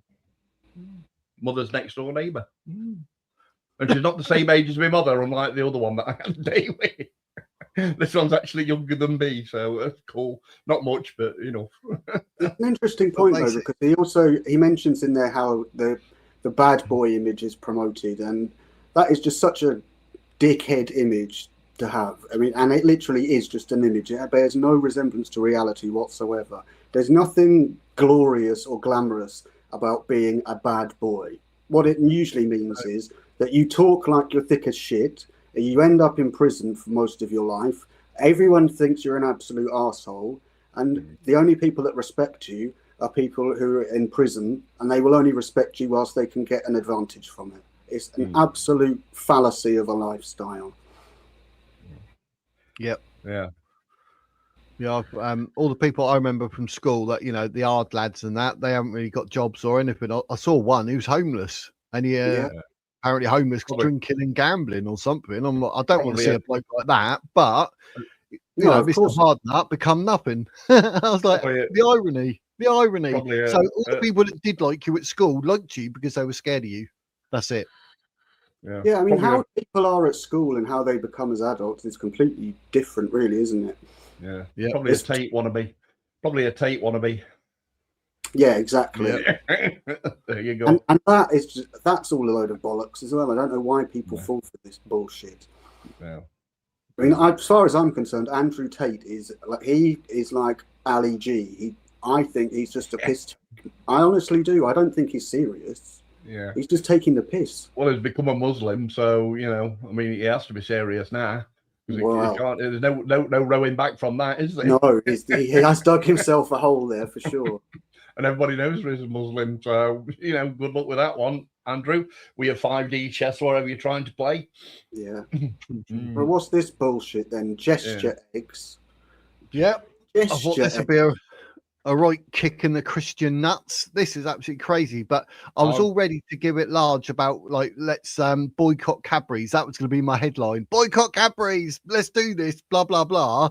But luckily I read it, because there's specific shops that are doing this. I don't know why. Maybe because they got like one customer that might be Muslim. Maybe, I don't know. But certain shops are choosing to have gesture eggs rather than Easter eggs, and I don't understand, because gesture eggs has nothing to do with the reason for Easter. or Jesus. No, I agree. I'll give him What a I would gesture. say here is what I think. I'll give him a we've noticed- gesture. Yeah, right. Have they not learned from calling the fake Christmas trees in Tesco's from this year? What were they called? Fir trees. Evergreen. No, evergreen trees. Have they not Yeah. learned from that? I think they ended up with almost. I think that someone just took top off them trees. You know what I mean? I don't mean. I mean off the boxes of the trees. I think someone just took about 20 of them out of the thousands that they must have ordered in. You know what I mean? They're probably leftists who's took them. You know. Well, I think it's interesting that with all of these stories that we've looked at so far, all of them have promised us something in the title that they then don't deliver. So what they're effectively doing is clickbaiting, which when it's in text like this is really obvious because you can go back and look at it. But why are people falling for it when they see exactly the same thing done to them on YouTube? Let's see whether or not any photos appear, because I'll take a photo. If I see it in Tesco as a gesture egg, I'll take a photo and post that on my community tab on YouTube and on Facebook. I think, if I see them gesture eggs, you know what I mean. It sounds like said it here. Look, the decision to remove the word Easter has sparked anger among Christians who argue that without the message of Easter, there'd be no reason for Easter eggs. That's literally it. Yeah. But we're going to see. Not only that. Not only the I know it's to celebrate the rising again of Christ, right? But it can also, in an atheist point of view, it can also mean spring, the new life of spring. You know what I mean? And I'm happy, but I don't want it changing from an Easter egg. I don't want to suddenly start calling them bloody daffodil bullwegs. You know what I mean? I could be wrong here, but I'm sure that the name comes from an ancient goddess called Ostara, but I would have to check with that. But I'm pretty sure that's where the word comes from. But I've just noticed here in this article that in the third paragraph there, this story isn't actually about Cadbury's at all. No, that's what I'm saying to you. Lucky I read it because I was going to say Cadbury's boycott it. And they're like, no, this is an independently run by Fresh Store, which operates a discount store and denied having any involvement in it. Are you ready? Oh, so that means that these were Easter eggs in a pound shop, basically, and they've called them gesture eggs instead of Easter eggs. Right. So, and they made them smaller. You just said there, Jake. You just said there, right? That it was somebody called Asta that it's released that named Easter eggs, right? I think it's Ostara. Well, Ostara. So, luckily they didn't call them ass eggs. You know what I mean? That give them a completely different use, wouldn't it? Yeah. Oh no, my mistake. Oh no, it is. It's you're right. I just looked it up. Anglo-Saxon goddess Eostre, Eostre, who symbolizes spring and dawn. And who they would do ceremonies for her during the spring equinox, which would fit in with around Easter time as well. Yeah. There you go. Yeah. So it actually is not a Christian festival. It's actually pre-Christian Saxon festival. Right. Good information to know there. If anybody has been built on top to change it. Yeah, that has then been built on top of it. There's a very good word for what this is called, actually. If people like learning new words, the word is called palimpsest, and it's where you build a layer on top of something else. So it comes from the old Roman wax tablets that they had. That when they would write on them, they could then rub it off and write over the top. So you'd have things constantly written on top of it. And this is how, in a way, culture works. So the Anglo-Saxon culture of Ostara, this goddess, is then on top of that is layered Christianity, which brings its own meaning to it, so it becomes a palimpsest, and that's how culture can then move forward. Yeah, very interesting. What did you say it's called? It's called palimpsest. Palimpsest. Right. Okay. Palimpsest. Yeah. New word for the day. So it's where layers are built on top. Every day's a school day. Whatever Jake said, every day's a school day. Yeah. Sorry about that. No, sorry about that. Great. Great, Gonna mate. make it if you take it. Gonna make it if you take it, and you're gonna take it to make it. Yes. And take it and take it. Correct. To CL 6677, I would argue that Islam is a palimpsestic religion. Yes, because it has taken and admits that it is built on Judaism and Christianity. Right. So yes, it is by its very definition a palimpsest. And that rhymes with incest as well, so it all just adds up. It does actually. You're incest, quite right. To me, it translates as incest with your pal. Yeah. Well, I mean, if that's the way you want to define Islam, I'm not. If someone had said that to me before I'd had this schooling lesson by young Mr. J here, right, then that is what I'd think. I'd be confused as feck. But why is it though that kids are given lists of things with trans books on them, and what they're not being told is something really, really important, like why are we celebrating Easter? Where does that tradition actually come from, and why is it important to us, our country and our culture? Surely that's more important. It is. And Advance UK, I've got a policy for that.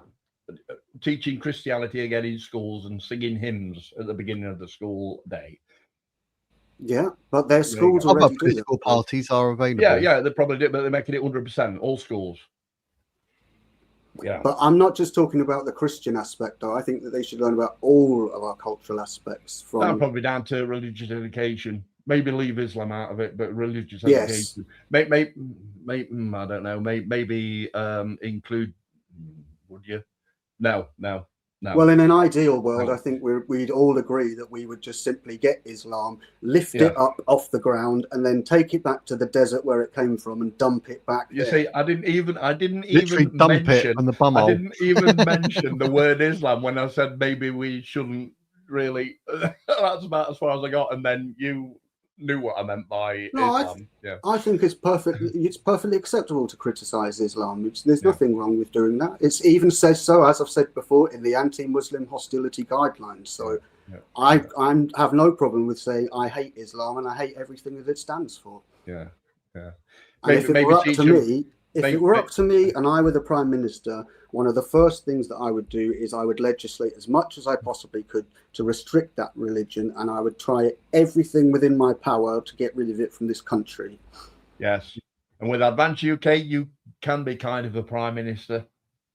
I wouldn't want to be Prime Minister. Kind of by getting your views heard. Yeah. I wouldn't mind being like an advisor to a Prime Minister. That would be good. But I wouldn't want the job because I can only work part-time. That's exactly what you'd be. If you come up with a sensible suggestion, same as I say, it will then be put up to directorship to then spread around the college so they can spitball it around, come out with something and a policy. Yeah. This is what people don't understand about the power of the Advance UK party structure.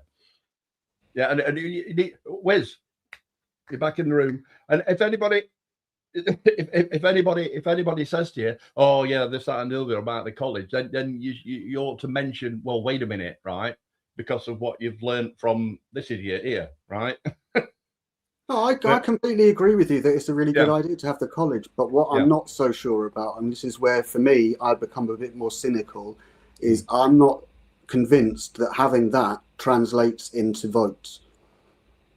No, because the policies of the party. Yeah, I understand that, but I mean, the party as a whole it's only just started. It has put someone forward before, and they only got about 150 odd votes. And but that's because everybody. Hang on. I'll give you plenty of time. And then on top of that, the leader has effectively, in my opinion, he has sabotaged the reputation of that party by going on YouTube and mouthing off about people. Okay. That then reinforces my idea of replacing the leader. Yeah, it does. Absolutely. You know, and the party structure gives that power, kinder to the people. Yeah. Easily. It will just an email, mate. You know what I mean? And then I got a telephone call from the guy. That's basically because we've got a team, and I put it under the heading of Advance UK Community and Communication Hub. Yeah. Is Advance UK a CivNat or an FNAT ideology? Do not give a shit. I'm not into any of that. It's just absolute super crap. Yeah, at first I thought it was a civ nat, and then I went ethno nat, but no, we're more of a passive nat. Basically, just get rid of Islam, really. One of those ones that leave a red bubble on your skin. One of them, those type nats. What are you so against with those two categories, Wiz? Because I can tell you don't like them being used. Because it's trying to, like, that's like when you see someone, you go, "Oh, I spoke to a bloke," and someone says, "Oh, was he black or white or Chinese?" Who cares? It was a bloke.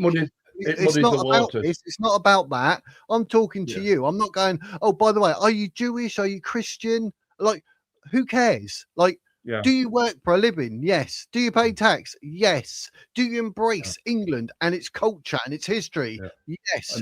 Good for you. We're probably going to get on. Well, who cares whether you think ethno-nat, this, that, nat, Nazi, bollocks? Like, same as we learned. Yeah, so same as we learned on a previous stream, it just ends up in a circular argument and you get nowhere. So it just muddies the water. It just muddies the water. You know what I mean? That's why originally, one of the streams I had, I said it because we were talking about whatever, and then I come out in the end, I just said it because of all the abuse and the racism and because of his surname. I literally just turned around and said, like, as much as it pains me, the best thing Advance probably could do was remove Ben Habib, because it's going to hold the party back because of how those people think. It's not how I think. I don't give a hoot. I actually paid my 20 quid and he was leader. I don't care. And I think it would be good for the country. But people to turn around and say, "Oh, his surname or the colour of his skin or his DNA," like, what are you on about? Like, has he literally just laid out what's best for this country? Yes. Where's the problem then, mate? Indeed. So I've got Defiant Fox on here, Richard. No offense, why? I can't read it. Hold on. I think he's asking why you don't answer the comments. But anyway, no, not that one. Later on. Hold on. What Richard, I don't understand. We've got all this crap here with all the Cadbury stores. Why don't Cadbury's turn around and say, "Stop selling our eggs? They're Easter eggs." Good point. Isn't it? Because it even says here, look, like Easter eggs symbolise the resurrection. Just as Jesus rose again from the tomb, new life emerges from eggshells. Which so it does through the ground in spring. So this is where there is an observable, unmeasurable aspect of that idea of a palimpsest that I mentioned earlier. Because if you look at his next sentence, he says that they symbolise new life. That we can have through the forgiveness that Jesus obtained for our cross. Well, if you actually look at where the story originally comes from, like I mentioned earlier, as being a Saxon spring equinox ritual, it symbolises new life, but that's what it originally meant. The part where it's got forgiveness for Jesus has been added onto that later on. That's the palimpsest part of it. Yeah. So can I go back to that Defiant Fox again? Richard, no offense, but your reasons for voting advance, they won't get rid of Islam. They won't deport. So he thinks that there's some kind of leftist ideology, right? This is advance for you, right? Well, for a start, I'm not saying vote for advance. What I'm saying is advance need to change around a little bit so they're able to amalgamate with Restore Britain. All right. I'm not telling anyone that I'm voting advance. I've been looking at the polls when they're out and looking there, and then voting for the best party, which at the moment would be advance. But what we need in advance is to amalgamate however we can with Restore Britain, because they've obviously got a lot of traction. But then again, would you say then that right now, if it were going to the polls, that you would definitely 100% vote for advance? And that you seriously think they've got a chance of getting in? At the moment, no. At the moment, it'd have to be reform. Yeah. They're the only party structure that's set up and everything. But I'm talking about in the future. If it's 2029, then I'll see what's happening. And as we've said before, is that an acceptable compromise to have reform? Is it a foot in the door, or is it more of the same and it's just not going to change anything? It's a foot in the door, but if that's the best choice we've got, that's the best choice we've got. But I think both parties will be, set up. Well, if we actually take your idea that you've just said then, and it's a good idea, that it's better than what we've got. Isn't that exactly the same mindset that people had at the last general election? And that's why Keir Starmer got in. No, because they thought it can't surely be any worse than the Tories, so we'll get him in instead. Yeah, but it were people just completely giving up with the Conservative side of politics. So that's why they got in. That's why Labour got in. And rightly so as well. I mean, the Conservatives, who have been without doubt the most successful party that this country's ever had. I mean, we are, whatever left-wing dalliances we've had, we are mostly a conservative country. But they have ruined their reputation with their leadership that they put in place last time they were in charge. I don't think that they're finished. I think that they'll still continue. And I think that they actually might make more of a comeback the nearer it gets to an election, purely because of the fact that they've got that history behind them, whereas a newer party doesn't have anything to base any sort of success on whatsoever. So be interesting to see what happens there in the next year. Yeah, I don't know. I mean, their recent history has been really pants. I'd say yes, Mr. Wapple. Yes, Trump has war on hold for 5 days. Oh, was it? Yeah. Yes. Yeah.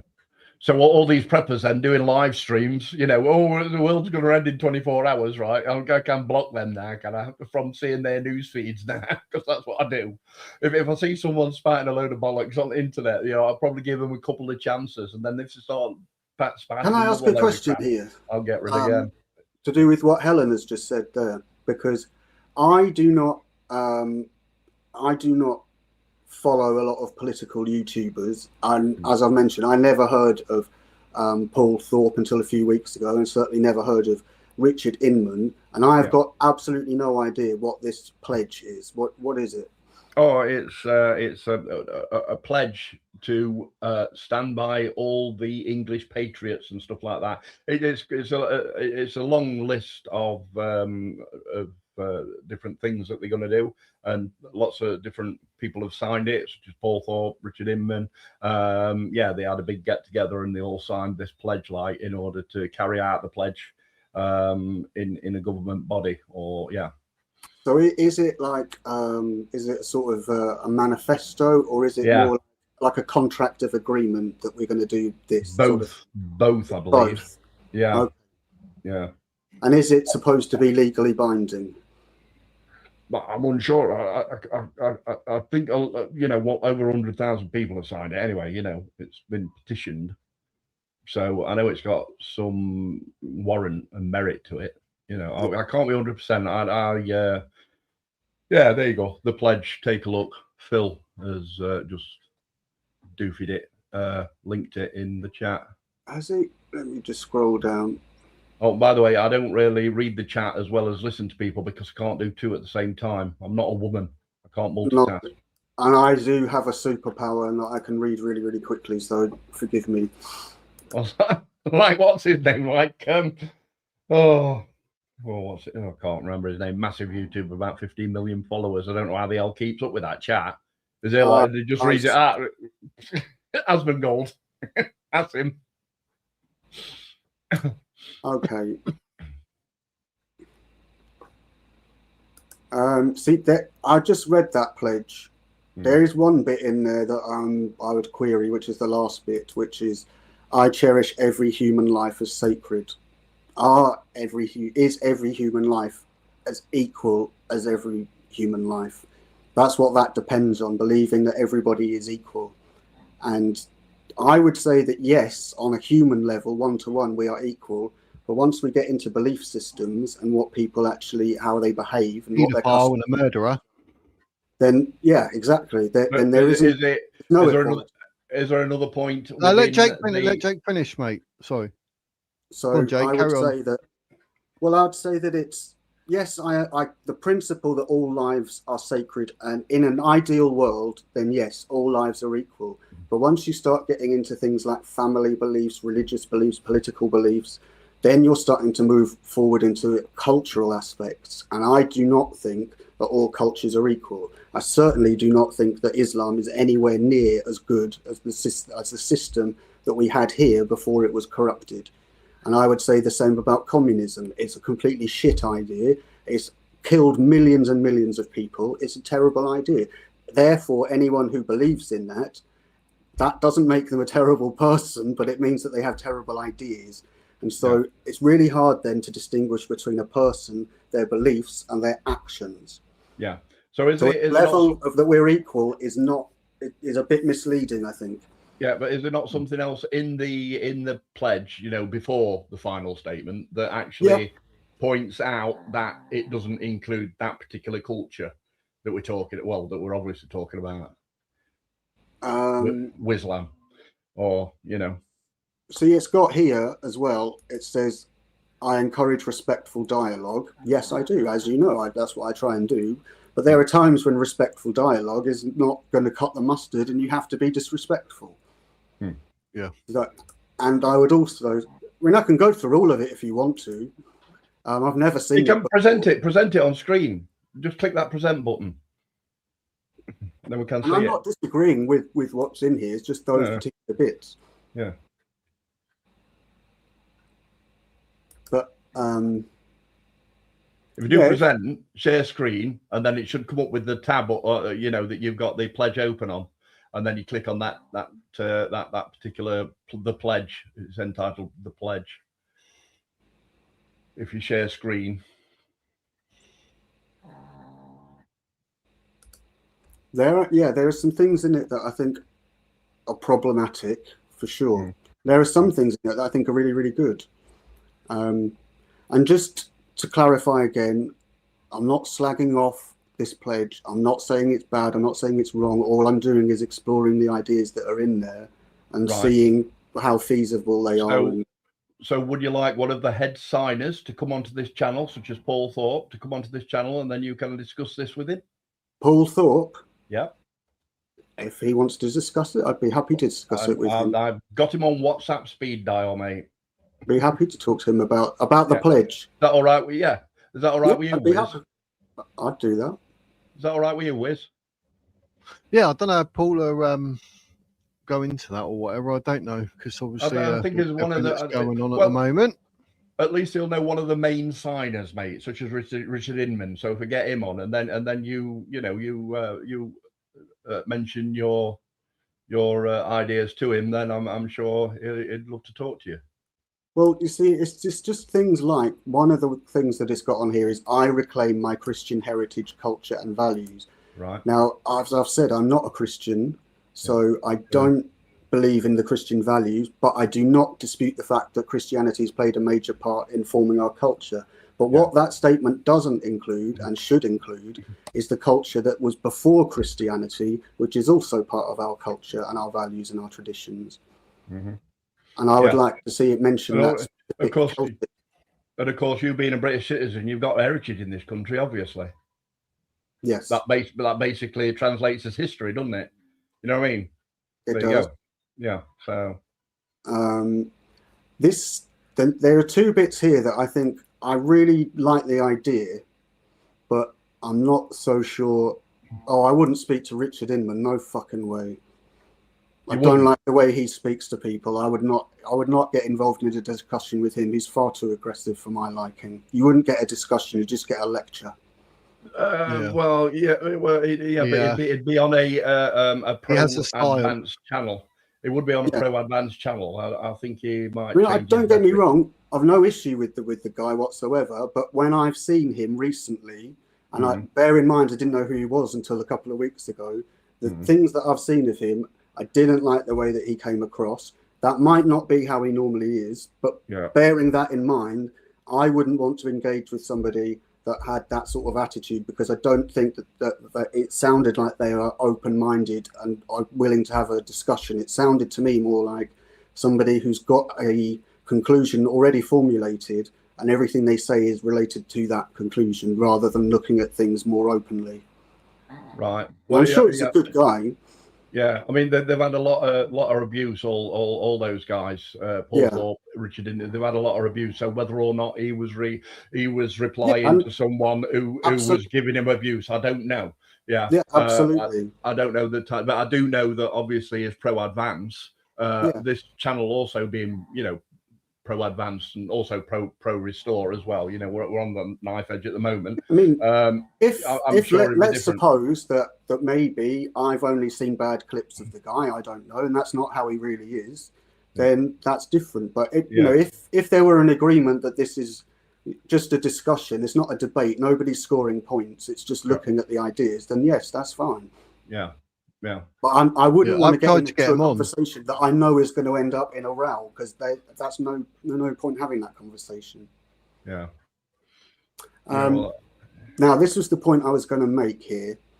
It says, I stand against all extremism, including racism, anti-Semitism and anti-British bigotry, and seek to oppose those who would see our way of life and laws eradicated. Yeah. And I stand against the so-called progressive ideologies like critical race theory that spread division and hatred, erode our freedoms and damage the fabric of society.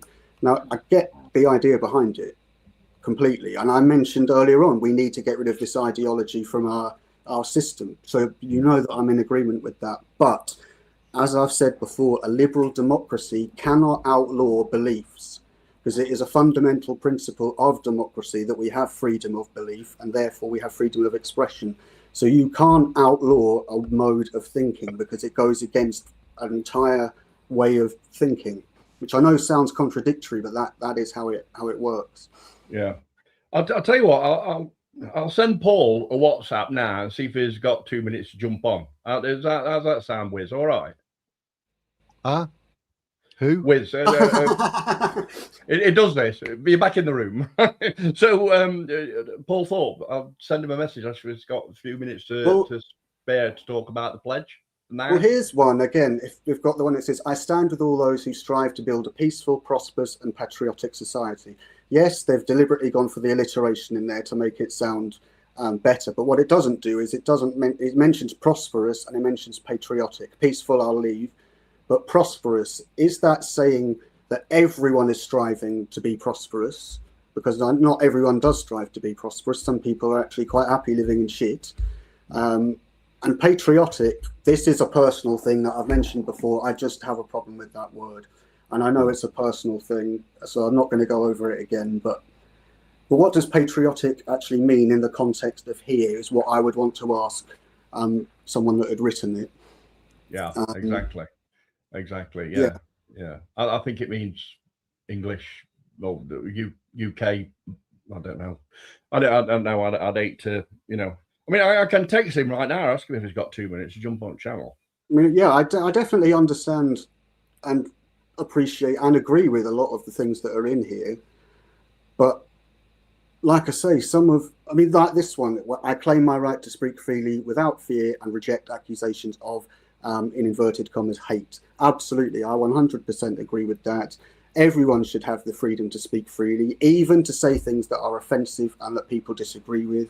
And that should be a fundamental right that is never, ever compromised. But it must be clear that freedom of speech has never and can never be absolute. There will always be some form of restriction on freedom of speech. Like, for example, the classic one about you can't shout fire in a crowded theatre.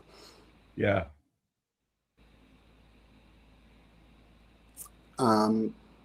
Now, here's another one that's a really good one. I reject interference from supernatural bodies like the World Economic Forum, World Health Organization, European Union, and unaccountable judges and quangos. Completely agree. Get rid of the quangos, sort out the judges.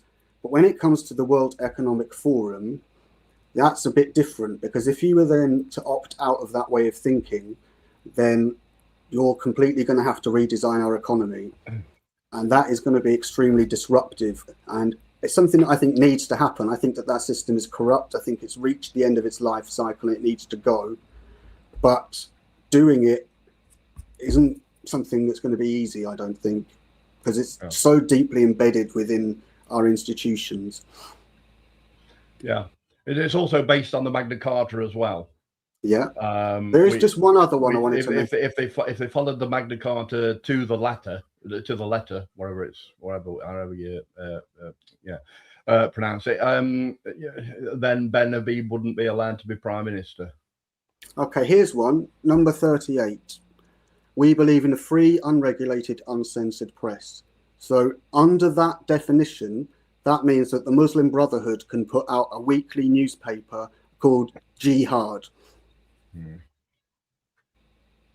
Yeah, providing there's no other points that say that they're not allowed to. Well, you see, underneath it, it's got "We stand against all extremism." So first, they'd have to establish what they define as extremism. Now, that might not be a problem. It might already be the case that the laws we have already do that.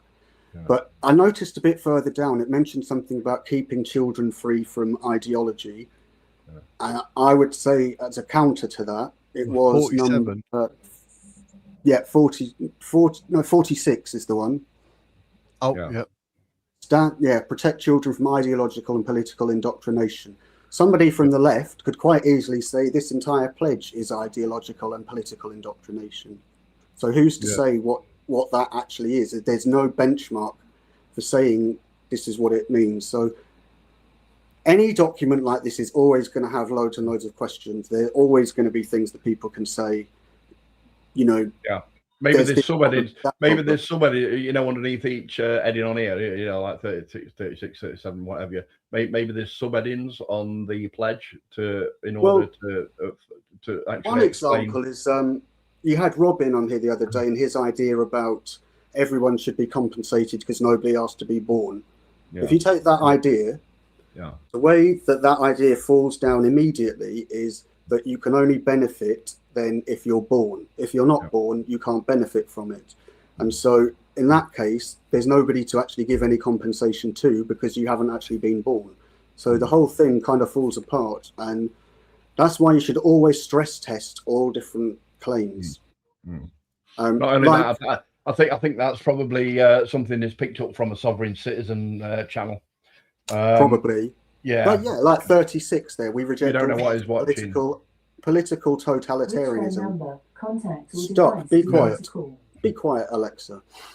To make calls. Shut up. Need access to your contact list. Go to your Alexa app. Fuck off, Alexa. I don't give a shit. Everybody's Alexa's going off now, saying exactly the same thing. Yeah.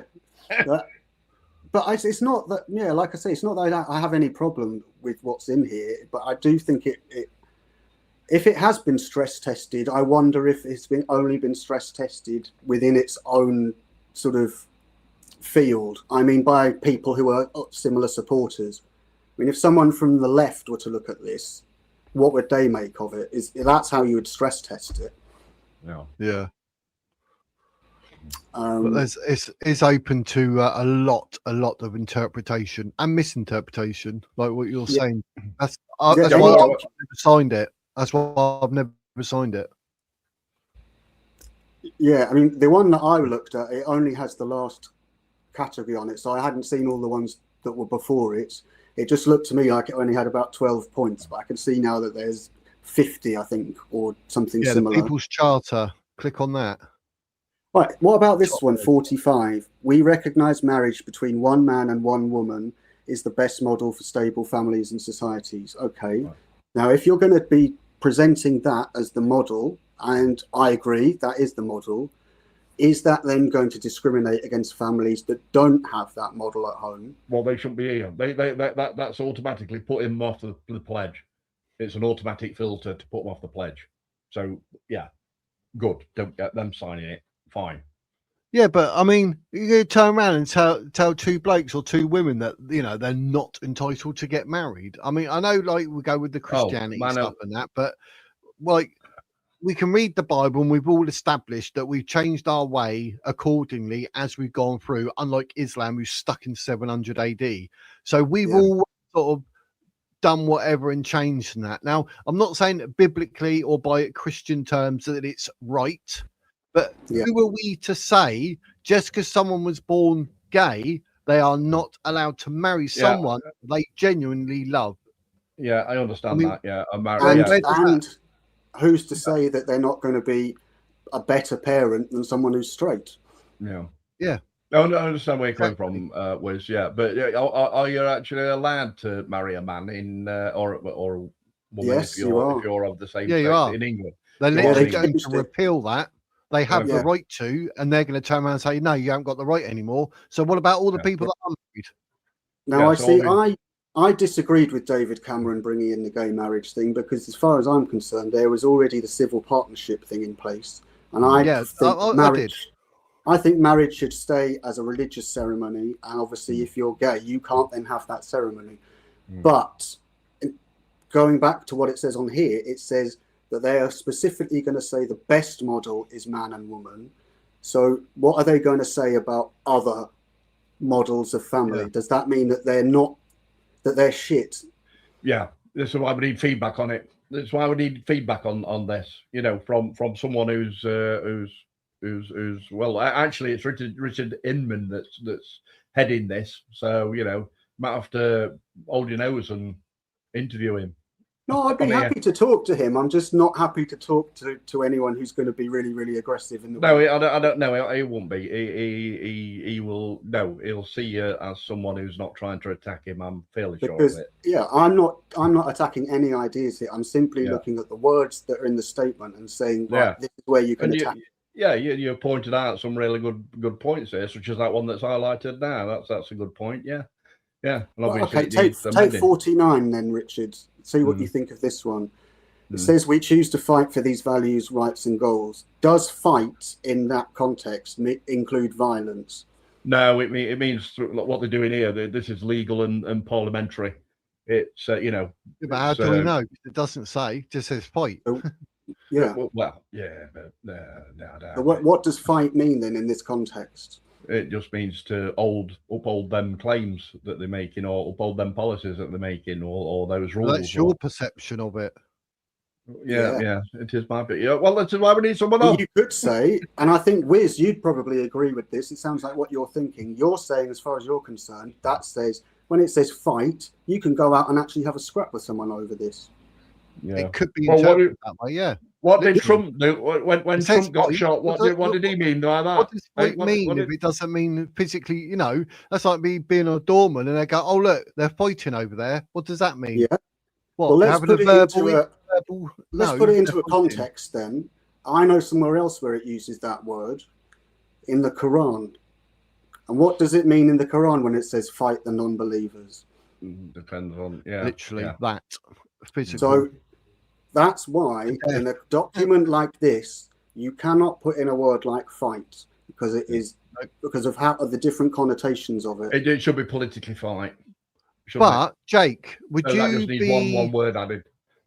Would you be thinking like in my mindset? I think something which I'm going to tell you. I would like to know if you agree.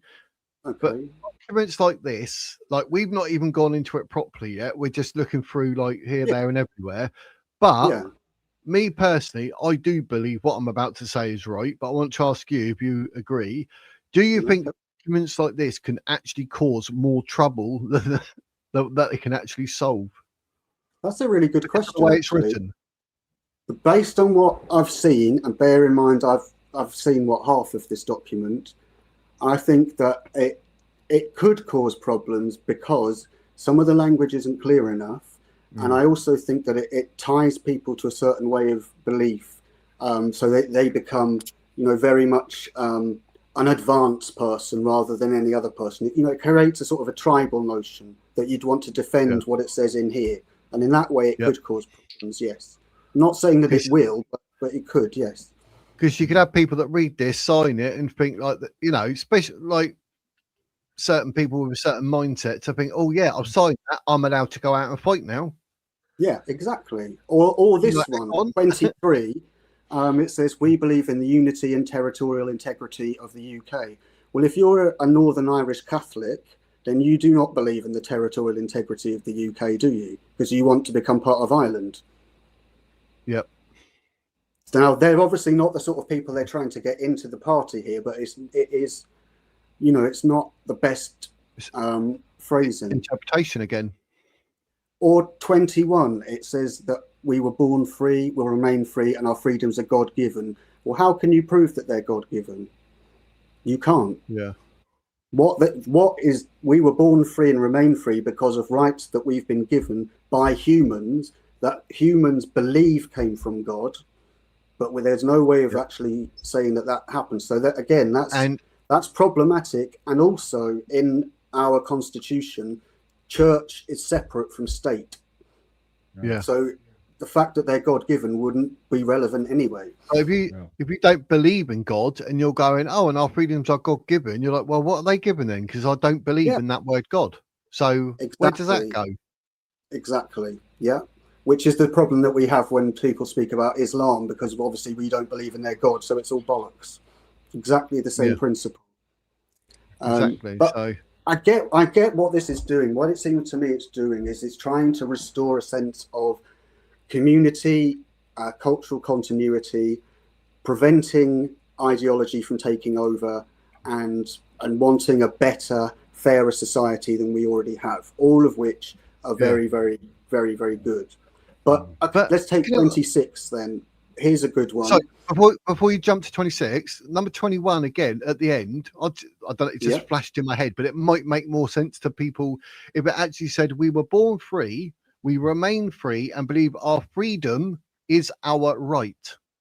Yes, that exactly. Yeah. Okay. Exactly. Sorry. And then you could say that you believe that those rights come from God, but they are enshrined in law. Like 26. I believe in small government too. I believe in that, and I would like to see more of it. But here's the bit where I would have the problem. It's where it says seek to reverse the globalist agenda. So firstly, globalist agenda, what does that mean? I was going to ask you that. I mean, what is this? New order, one world, new order? What? Yeah, one world order. Yeah, WEF. Yeah. Okay, so is there a global one world order? Yeah. In the Fabian Society. Did you not watch that video that I told you to do some homework on the other day? No, I know all of these people. I'm just asking what you think about it. Yeah, there is. Yeah, there is definitely someone pulling all the strings at the top. Yes. You think so? Oh yeah. Who is it then? Anyone who goes to Davos. You think so? Oh yeah. See, I wouldn't say that. I would say that just like Epstein Island, all the world elites go to Davos, and they're the ones pulling the strings with money. But I would push back there and say no, that's not correct. Actually, the people that go to Davos are the puppets. Davos is a networking place. It's not a place where people go and learn ideology. It's where they kind of just share their shitty ideas. Where I think what you're getting at is a level above, which is where you've got people like the Bilderberg Group, the Trilateral Commission, and meetings that take place behind doors with people that we don't know who's actually there. Yeah. And where I would really push back is there is no evidence that there is a group of people that are single-handedly running the world, but there is evidence that there are small groups within larger groups like the European Union or the one they call BRICS with Brazil and all that lot. Yeah, within those there are, but there's not a complete global unified government. Not yet. The uniparty that we call it, what we really mean there is America and Europe. It's not global. I thought that. No, what you just said then, Jake, about all what you see the globalist agenda as. How on earth, bearing in mind what you just said, would you reverse the globalist agenda? Because you don't even know what it is. No one knows what it is. Where is it? What is it? What? Reverse it? How? What? Where do we start? What I think it means is, it means stopping all of the things that come through the World Economic Forum, such as net zero, which I would agree with, that should happen. But the actual globalist agenda, then that suggests that there's like an end for these globalists. And for there to be an end to it, what you would expect to see is what you would expect from any political party. There would be paperwork that would say, this is our aim, this is our end. And some people will argue that that's what Agenda 2030 is. That it's a way of saying this is a point for all of us globalists. We want to get to this point by 2030. So you get them out by voting the right party in. The only way you can do it is to get the right people in and dismantle it. Yes. Is Rupert going to become a puppet for them? Who knows? Have we got any control over it? No. Yeah, exactly. right? We just got to, it's a trust me, bro, kind of politics again. Not with Advance. I'm fed up repeating Now, that. we all know broken record. Throughout recorded history, what happens in a society is it eventually forms into a hierarchy. It's just inevitable that will happen. There's always going to be people who have got more. Now, the people that I'm talking about who are making these sort of world-changing decisions, you haven't heard of them. That's how you know they're an elite, first of all, because they're completely behind the scenes. Some of them you'll have heard of, because I think that what we're talking about really is the original banking families, such as Rothschild is the one that everyone will know about. But there's also families. Yeah, Klaus Schwab. I don't think that he is an elite leader. I think he's a coordinator. He might be. I think he might be part of the Fabian Society. Yeah, the Fabian Society. Now, they had a 100-year plan. You could argue that it has been affected, but if you look at it really closely, you can see the Fabians were very influential at the beginning of the 19th century. They were very influential after the Second World War, which is why we got the NHS and things like that. But then they went off the boil because Thatcher was against that idea, and so all of her ideas were anti-Fabianism. And then what happened was, because it was stable, Tony Blair and his government thought, well, the best thing to do would be if we take our Fabian ideas and we mix it with the stability of Thatcherism. That seems like the best way forward. And that's what they did. And that's what we've been stuck with ever since. Yeah, and it's crap. It is crap. But I don't think the Fabian Society have as much influence as people online think they do. Yeah. And I would say exactly the same thing about the Freemasons. Yeah, you see, everyone in a top position in Parliament, such as the Prime Minister and stuff, they can all be affected by. I believe that he's pulling the strings right now is Tony Blair. You know what I mean? Yes. Yeah, but using the Advance UK's method of party structure, that's not possible because the leader is held to account, and if the leader falls out of account, then the leader will be replaced. But that really, though, is completely irrelevant unless they get 326 seats. Agreed. Position of power. Agreed. But still think we should be promoting it because it's just a golden structure. You know what I mean? I am completely in agreement with you on that. It is a good structure, and it is something that's different that we haven't had before. But I just don't think that alone is going to get 326 seats in Parliament. Well, we've got another election soon, haven't we? Council elections. Yeah. Is that I know what I want the country to look like, but whether we'll get it or not is, completely different. I mean, Restore have obviously got to have councillors in place to be elected in, haven't they? And the reason that Advance UK have been a bit flippant with the emails is because they're extremely busy at the moment setting up all this structure. Behind the scenes. So soon enough, we're going to start seeing billboards going up with a massive big head of bloody what's his name, Ben Habib, or Well, I think that it will be interesting over the next few months and the next year, seeing how Rupert's party moves outwards, because he's in the next constituency over from me. So I would imagine that they would be wanting to put a councillor out in the nearest areas to them first. Yeah. So then we'll be able to see, or certainly I will be able to see what they're proposing and actually be able to put a vote in and get some measure of where they currently are. Yeah. Because as I said before, they could get more votes than anyone else, any other party, and still lose. This would be a good question to ask Phil. What's his name? Phil Power. It'd be right, he's not around today. That's from Paul Thorpe. I didn't get a message because I've already got WhatsApp open. But Paul, Phil. Phil Power. Tim Power.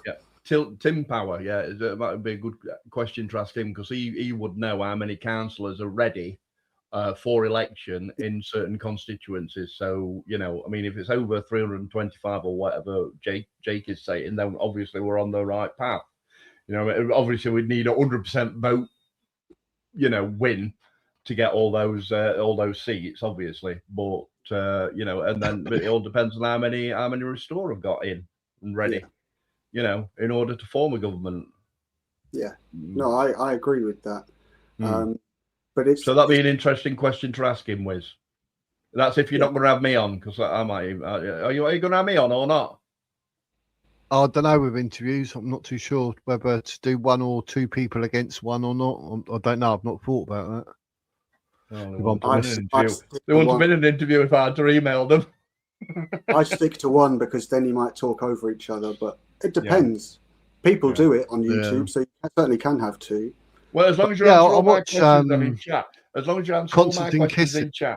Yeah. Yeah, Constantine and Francis. Yeah, Francis Foster. Yeah, they work well together. But obviously, with them, it's all planned beforehand. They know exactly what they're doing, who's asking what and when. But they work well together. So you know, it's not Constantine's a good one. I like Constantine, but don't be under any illusions about him. If you listen to him, he will tell you quite clearly he is a centre left. He's not on the right, and he's the first to admit that. Although he has certain beliefs that you might think are on the right, he's a left centrist, and he always has been. And the thing that is good about Constantine is nothing spectacular. It's all he does, and does very, very well, and I fully respect him for it, is he just says it how it is. Simply, without bullshit, and exposes the nonsense in what people are saying. There's nothing fancy to it. Yeah. And that's what anyone, I think, who is skilled at debating and speaking can do. It's not fancy words. It's being able to say something complicated really simply. Yeah. I'll tell you what I'll do, Wiz, right? What I'll do, I'll not come on stream because I know I can be annoying at times. But what I'll do, I'll send you an email with all the questions that I'd like to be asked to Phil. Okay? And including that one, including getting you know what he thinks about changing the leader due to what you know about all the ethnic slurs that has caused Ben to have a bit of a tirade. You know what I mean? Because there's a lot of people that's picked up on that. You can even see it in chat. A lot of people have picked up on that. No way, I'm not voting for Ben Habib. Yeah, but I've done that with Nick Buckley because I asked one of Ace's questions as well. I saw she wrote that. So this is kind of a chess game, you see. It's kind of a chess game that I've set up because we needed to ask Nick Buckley that particular question. I didn't catch it when you asked him. I'll probably read in chat, and I can't do two things at once. As I said, I'm not a woman, right? So it's like you know. So we've moved that. You could be a woman if you say you're a woman. And we know the moves that pawn can now do, right? And now what we've done is gone to like a bishop or a knight or something, which is the leader. Well, one of the upper echelons of Advance UK. Let me be quite clear about something, though, just so that people aren't under any illusion here. I'm not pretending that I have the answers. I don't have the answers. I'm not a political commentator. I'm not a political expert. All I'm doing is just giving my opinion based on what I can see. You definitely ask the right questions and give the correct answers as well, right? Well, thank you very much. Because the reason I like questions is because I learned that from teaching that in order to get what you want, you have to ask the right question. Yeah, correct. Yeah. And you're good at picking those questions out. You're good at picking those inconsistencies out, and we very much appreciate it. Thank you very much. But it's not anything that nobody else can do. It's the only reason I can do it quickly is because I've been doing it for years and years and years. You've been trained at it as well. Anyone can do it. Yeah. I mean, look at when we were looking at the pledge earlier. Wiz picked up on exactly the same thing that I did. The word fight. Yeah. I'll read in chat. I couldn't pick up on it. I'll read in chat. I weren't even noticing what was going off.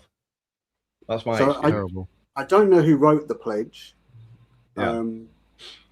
They were a group of people, but Richard Inman is heading it now. But Richard Inman is incredibly Christian. Yeah. It starts his morning and passionate. I think a lot of it is passion. Very passionate. And people misunderstand that passion for anger.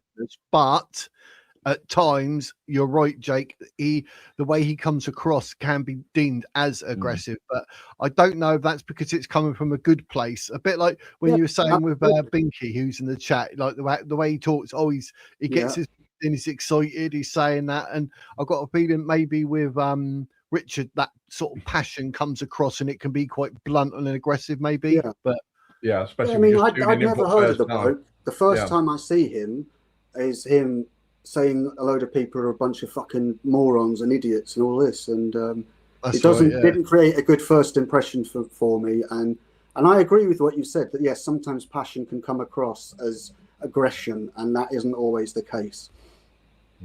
So I'm completely indifferent to the bloke. I don't have any skin in that game whatsoever. Same with Paul Thorpe. Don't know him. Yeah. Not really interested. I don't care about dramas. Let them get on with it. I asked Paul Thorpe to get hold of him on my behalf, and because he knows him, obviously a good friend, to get him on for an interview or a chat, because it'd be interesting to see what he's like, say, with me, and like with what my my lovely chat people say and whatever, and I can ask questions. It'd be good to see, you know, if he's sort of a different person around different people, and because you ask certain questions, that's what's going to bring out the passion or whatever, and we'll be able to see it. But I mean, I don't personally know the bloke. I've watched the videos. Some he's up here, some he's down there, he's all over, but I do not know him. And that's why I said what I said about him, that he can come across passionate or whatever. But I don't want to make comments about someone I don't actually know. Do you know what I mean? Until I've literally spoken, I couldn't really say much.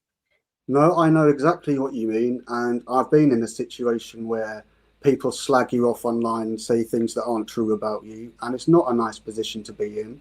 And I'm not going to go online and slag that person off and say things like that about them, because I think that things should be done offline and done professionally, and it's not a good look. But like I say, I don't know who Richard is. I'm not judging him. All I'm saying is this is what I saw in the clips that I saw. Which is a valid thing to say. He may well be very, very calm about things most of the time, but what would happen though is that conversation would begin from a different starting point, because if he's very, very Christian, all of his thinking will be dominated by the Christian thought. I'm an agnostic, so I would have a completely different opinion, and therefore there would be an element of conflict from the start, because I would argue that our country did not begin with Christianity, that Christianity was later embedded onto an existing society. Yeah, that makes sense. I am the sort of. I think also he's ex-serviceman. Oh, is he? Yeah. Okay. Maybe that explains some he of that. Served the country, then good for him. I'm glad to hear it and thank him for his service, as I do all people that have served, because my grandfather was in the RAF, so it's something that's important to me, and my uncle was a what was he now, lance corporal in the household cavalry. So I do know people that have been involved in combat. My uncle was in the first Gulf War. I remember seeing the photographs that he showed me when he came back of all the oil fields on fire, which was quite astonishing. But yeah, I've got enormous admiration and respect for anyone who puts on the uniform and serves. They're far braver than I am. So Paul's been in touch with me. Paul's been in touch with me. Sorry, mate, I'm not around today. Okay, mate. So I'll put this. Okay, mate.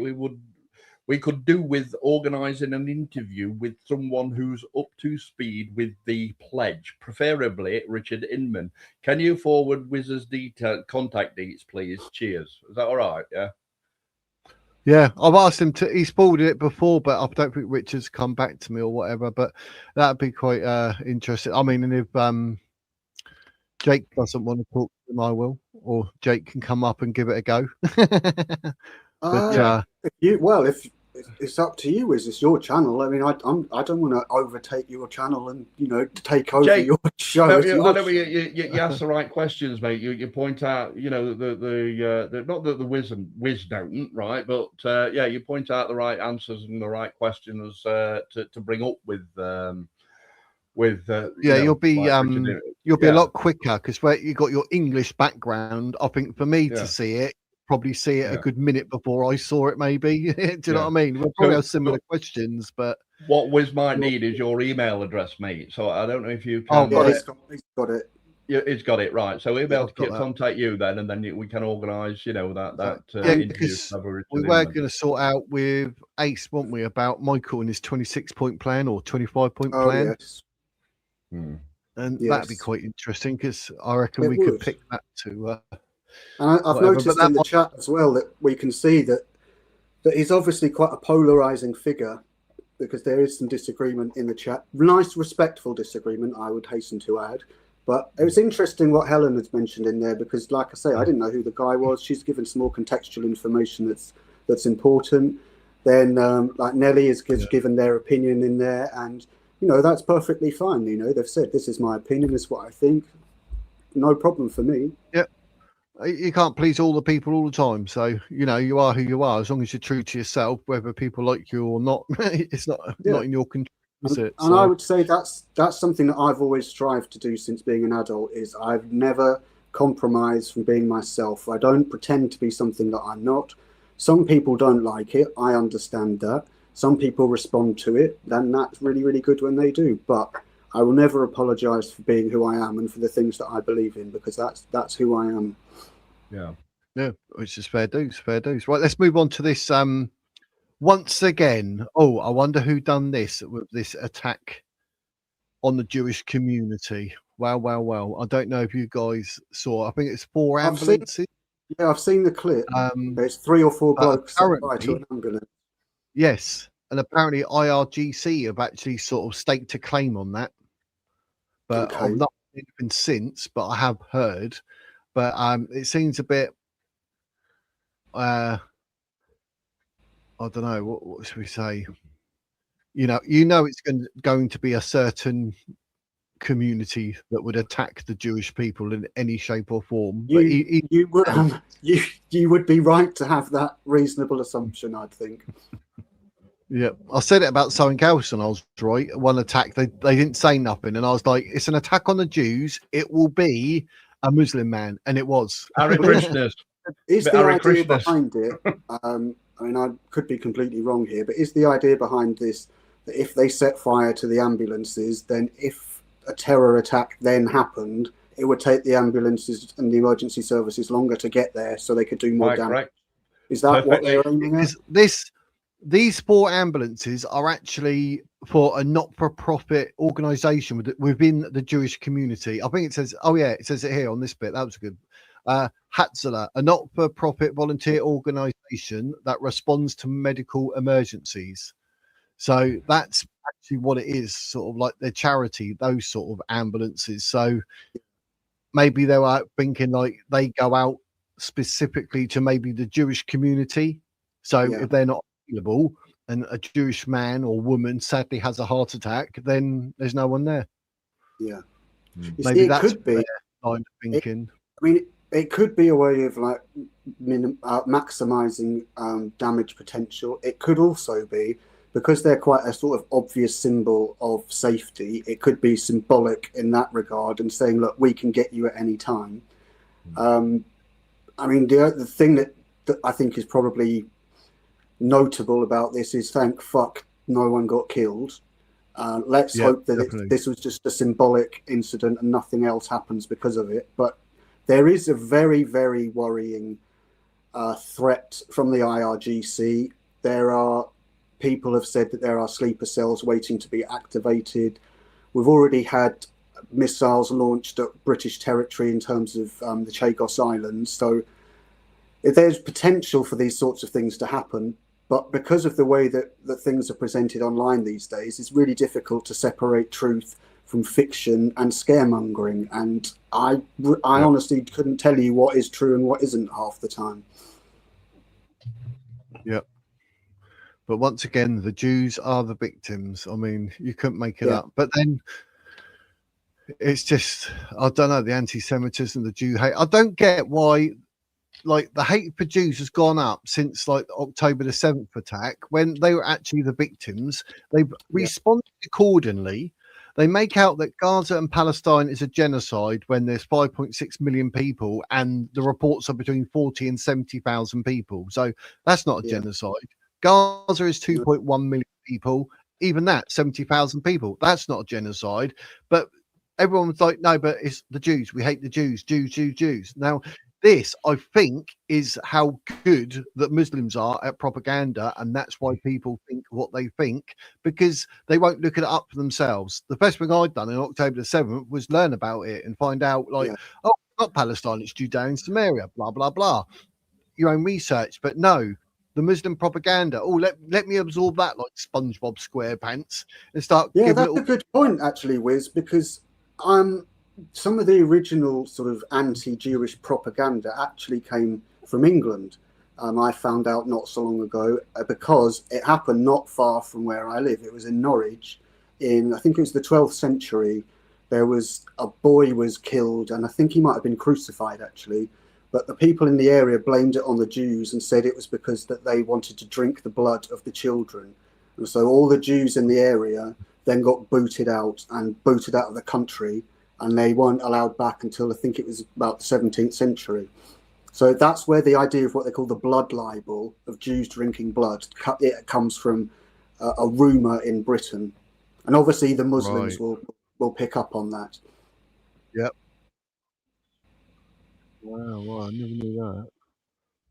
It just seems. But these stories Yeah. are deliberately designed to get a particular reaction, because a good example is a couple of weeks ago in Manchester, where they said that there was an axe attacker foiled in a synagogue, and they tried to make out that that was some far right activist going in and wanting to, not in a synagogue, in a mosque.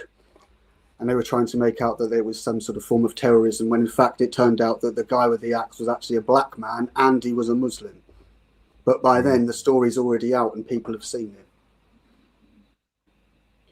But I think the main thing for anti-Semitism, though, throughout history is because of the fact that the only work Jews could do was with money and money lending. And because that was the only thing open to them and they made interest from it, people found that objectionable. And the fact that they would look different and they would wear those skull caps signaled them out as being what we would call an other in society. It's called a kipper. A kipper. Mm. A kippah. A kippah. Mm. Yeah. Also, I'm surprised Star Wars hasn't blamed the far right for the bombing of Chuffin Chagos Islands. Yeah, see. Yeah. Well, actually, if you think about it, isn't Islam the most far right ideology that you could possibly get? I think the far left, aren't they?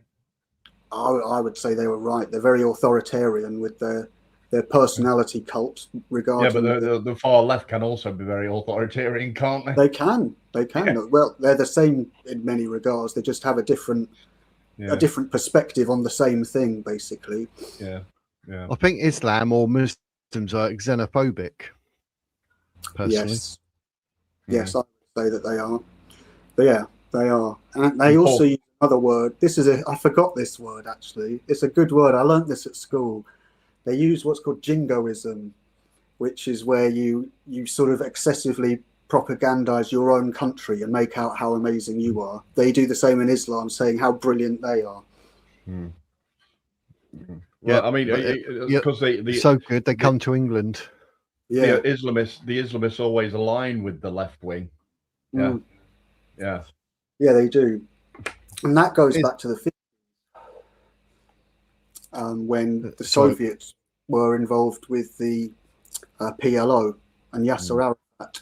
They were funded by communists. So you're right; they have always been in league. Again. I wanted to show this actually shows them setting them on fire, but what are you on about? God. I think Helen's raised a really good point here about Christianity and virtue signalling, and I absolutely think that she's right about that. I mean, the last Archbishop of Canterbury was a fucking joke. The one they've got now is even worse. They clearly have an agenda that is very, very progressive, and I think that it actually undermines Christian values rather than promotes them, and they shouldn't be there. But I also am of the opinion, I'm not convinced that Christianity is the answer as well. I think that we're largely living in a post-Christian society, and a lot of people want Christianity to come back, and there are people weaponizing it, as we've discussed before. But I'm not convinced that Christianity will ever come back in the way that it was powerful before. Yeah. I think as a society we've moved on from that, but I still think that there's a spiritual need that is. You should also still believe in Christian values soaked into the blood of the ground. I think that's what the only thing you really need to understand, and how important that is to us as a country. You need to understand that. I mean, I do believe that there was a preacher called Jesus who lived roughly 2,000 years ago. A very wise man, in my opinion. I believe he was very wise. People wrote down some of the things that he said. They might not be entirely accurate, but the gist is there. That I believe. Where it falls apart from me, though, is that he's the Son of God. That I don't believe. I don't believe in the miracles. I think that they quite clearly look like myth making, and you see that pattern in myth making across cultures. And that's what I think has happened there. But I'm not saying that it's wrong. People can believe in whatever they like. Yeah, absolutely. Whatever they're comfortable in. You know what I mean? If they believe in a heaven when they've died, right, then that's perfectly adequate. That's perfectly fine with me. You know what I mean? And it should be with anybody. I'm not close to the idea that there might be a time when actually I realise that is the right way of thinking. That could happen, but at the moment, that isn't the way that I'm thinking. Yeah. Obviously, it's completely against our value if you think you're going to get 72 virgins up there. Why would you want 70? I don't know about you, but I wouldn't want 72 virgins. They'd be fucking shit. They wouldn't know what to do. I'd rather have 72 experienced women. Also, for eternity, remember. Crikey, me just they really will end up with wizard sleeves. So Paul's got back in touch. He says, "Will do, mate." All right, to that message I just sent him. So, Pat, this is ambulances. If it plays. Oh, they're wearing hoodies. Look, they're not walking like white people. I'm joking, obviously. How do you work that out? Knuckle dragging. I'm just teasing. Aren't the little wankers? Is it just a bunch of kids who are just doing it for the sake of it and don't realise that it's a Jewish ambulance? I mean, that's a possibility. Four of them. Sorry. But the IRGC have made a claim to it, so they can easily do that even when they've not. Yeah. That's all the cylinders that blew up as well that were in there. If they claim it, then that creates instant fear. Yep. But that's or the government could claim it and it would create instant fear, which would give them opportunity to do things that they wouldn't normally be able to do because it's now an emergency.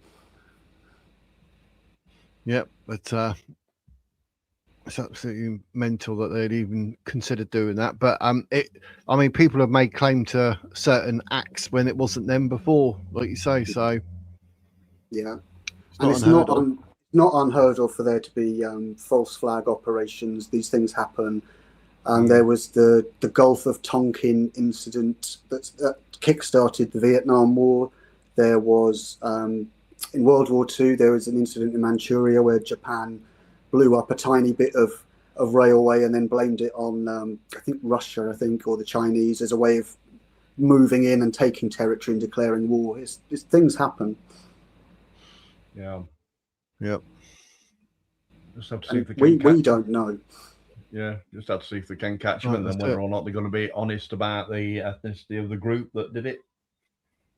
Yeah, and we all know. Look, let's be honest about things. None of us are under any illusions that in the next 12 months there is going to be a deadly Islamic attack. The scale of it, I couldn't say, but there will be one within the next 12 months. How do we know? By looking at the data that takes us back to 2007 and seeing how many incidents there have been. And stopping it is a massive problem because there are 4 million Muslims in this country. And we don't know what's going on behind the closed doors in mosques. We don't know how people are living privately. We don't know what's being said in family homes. And it might be the case that most of them aren't doing anything wrong. They're just moderate people getting on with their lives. Yeah. But if there are people out there who are plotting against the country and we don't know anything about it, then that is a massive, massive security risk. And the government are being negligent in not dealing with it and putting us in risk. Agreed. Yeah. Yeah. Agreed. Just a And matter of also, time. Helen has also put another good point here. Sorry, I can read quickly, which is why I get to these. But she's put on there quite rightly that she understands why people feel the need to defend themselves but avoid it. And this is what, like I alluded to earlier, I've had somebody who went on camera, slagged me off for an hour with absolute bullshit. And I'm not going to come online and do it because I don't feel the need to come online and defend myself. Let people say what they want because it says more about them than it does about you, really. Absolutely. Yeah. Exactly that. Yeah. I think people are trying to get this. People are trying to get that frame of mind into Paul Thorpe, you know what I mean? Because he keeps biting at the bait, and then that just causes all six of them again to all fight back at him. He just ought to just. You should always choose your battles carefully because you can't win them all. So wait for the important ones. Yeah. Because if all you're doing is going online and you're perpetuating a conflict, then you've got to ask, well, why are they doing that when they could just put it to bed? And that's why people will come up with things like, you're just doing it for views. Yeah. I was going to do a video about the Vindicator Strikes Back and use that clip and say, like, well, what I was going to say, this and that. And I was like, do you know what? Just leave it. Just leave it. It ain't gone anywhere. Just, you know what I mean? It's like, you know, I'm quite quick to like, hang on, let me explain. I'm like, no, I don't need to. I literally do not need to. Who is he? Just leave it. So I did. I mean, your title had quotation marks around it, which meant that you were saying what the person was saying on the video, right? You did not attack anybody in the chat, right? You did not attack Vindicator, right? And then he blocks you from channel. And now you're looking at a route towards Restore Britain. You know what I mean? And it, in my mind, that makes it harder to go down the line of Restore Britain because they've took the piss, basically. You know what I mean? They have, not Restore. I'm not saying Restore have, but he has. And then the person that come up after him, you know what I mean? Oh yeah, apples and pears and all this lot, like, you know. Oh yeah, I heard him shout someone out in what's name and pick on him. You know, and yeah, I've got that actually on clip. They're out that clip for you, but yeah, if you're not doing it weird, that's fine. Yeah, I do get it. I mean, we've all been in situations where you want to defend yourself. It's not nice when you're in a position where someone says things about you that are untrue or are insulting, and you can't say anything back to them.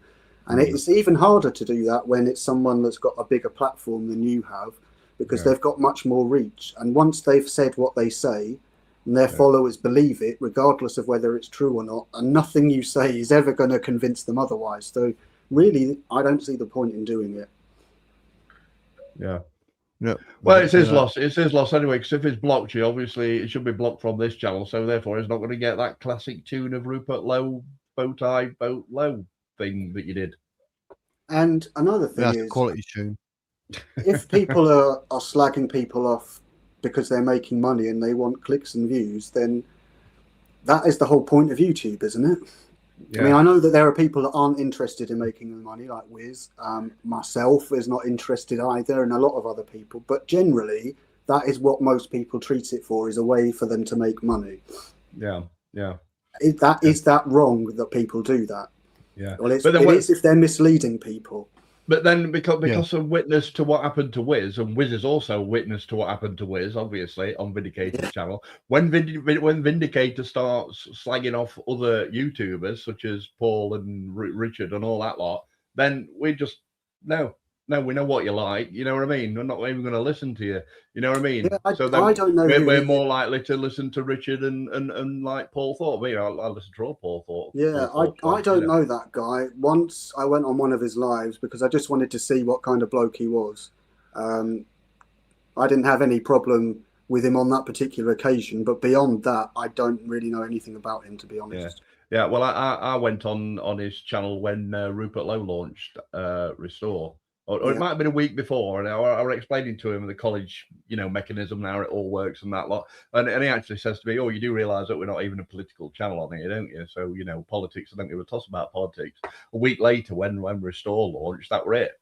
It were an effort in jeffing everybody who supported Advance UK. You know what I mean? I ducked under the radar, thank God. But it seemed all right on that first stream. He just basically said, "Oh, we don't really do," and then suddenly he is doing politics. It's just something that I think is.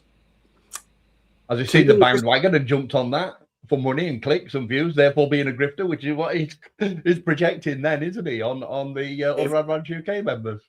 If that is your opinion, then I'm not going to disagree with you. That's entirely up to you. But I just, for me, when people take things that are personal or are making things personal and they bring it into the internet space, then they're not doing it for integrity. They're not doing it to defend themselves.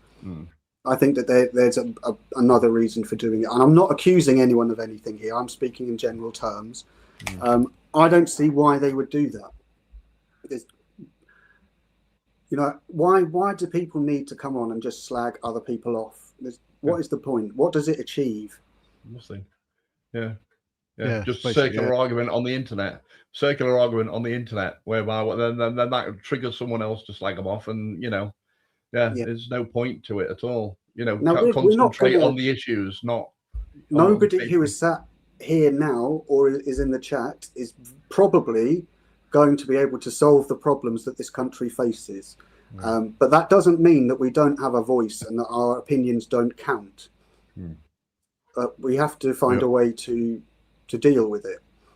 And it's not a good look. I mean, it just kind of reminds me of when I was teaching, really, and that you'd get other people that you didn't like, obviously, that you worked with, but you didn't slag them off to the kids. It's that same sort of principle that's there. There's just an air of professionalism about it. Yeah. What's this? What's Nelly saying there? That's what Paul Thorpe and Inman did. What?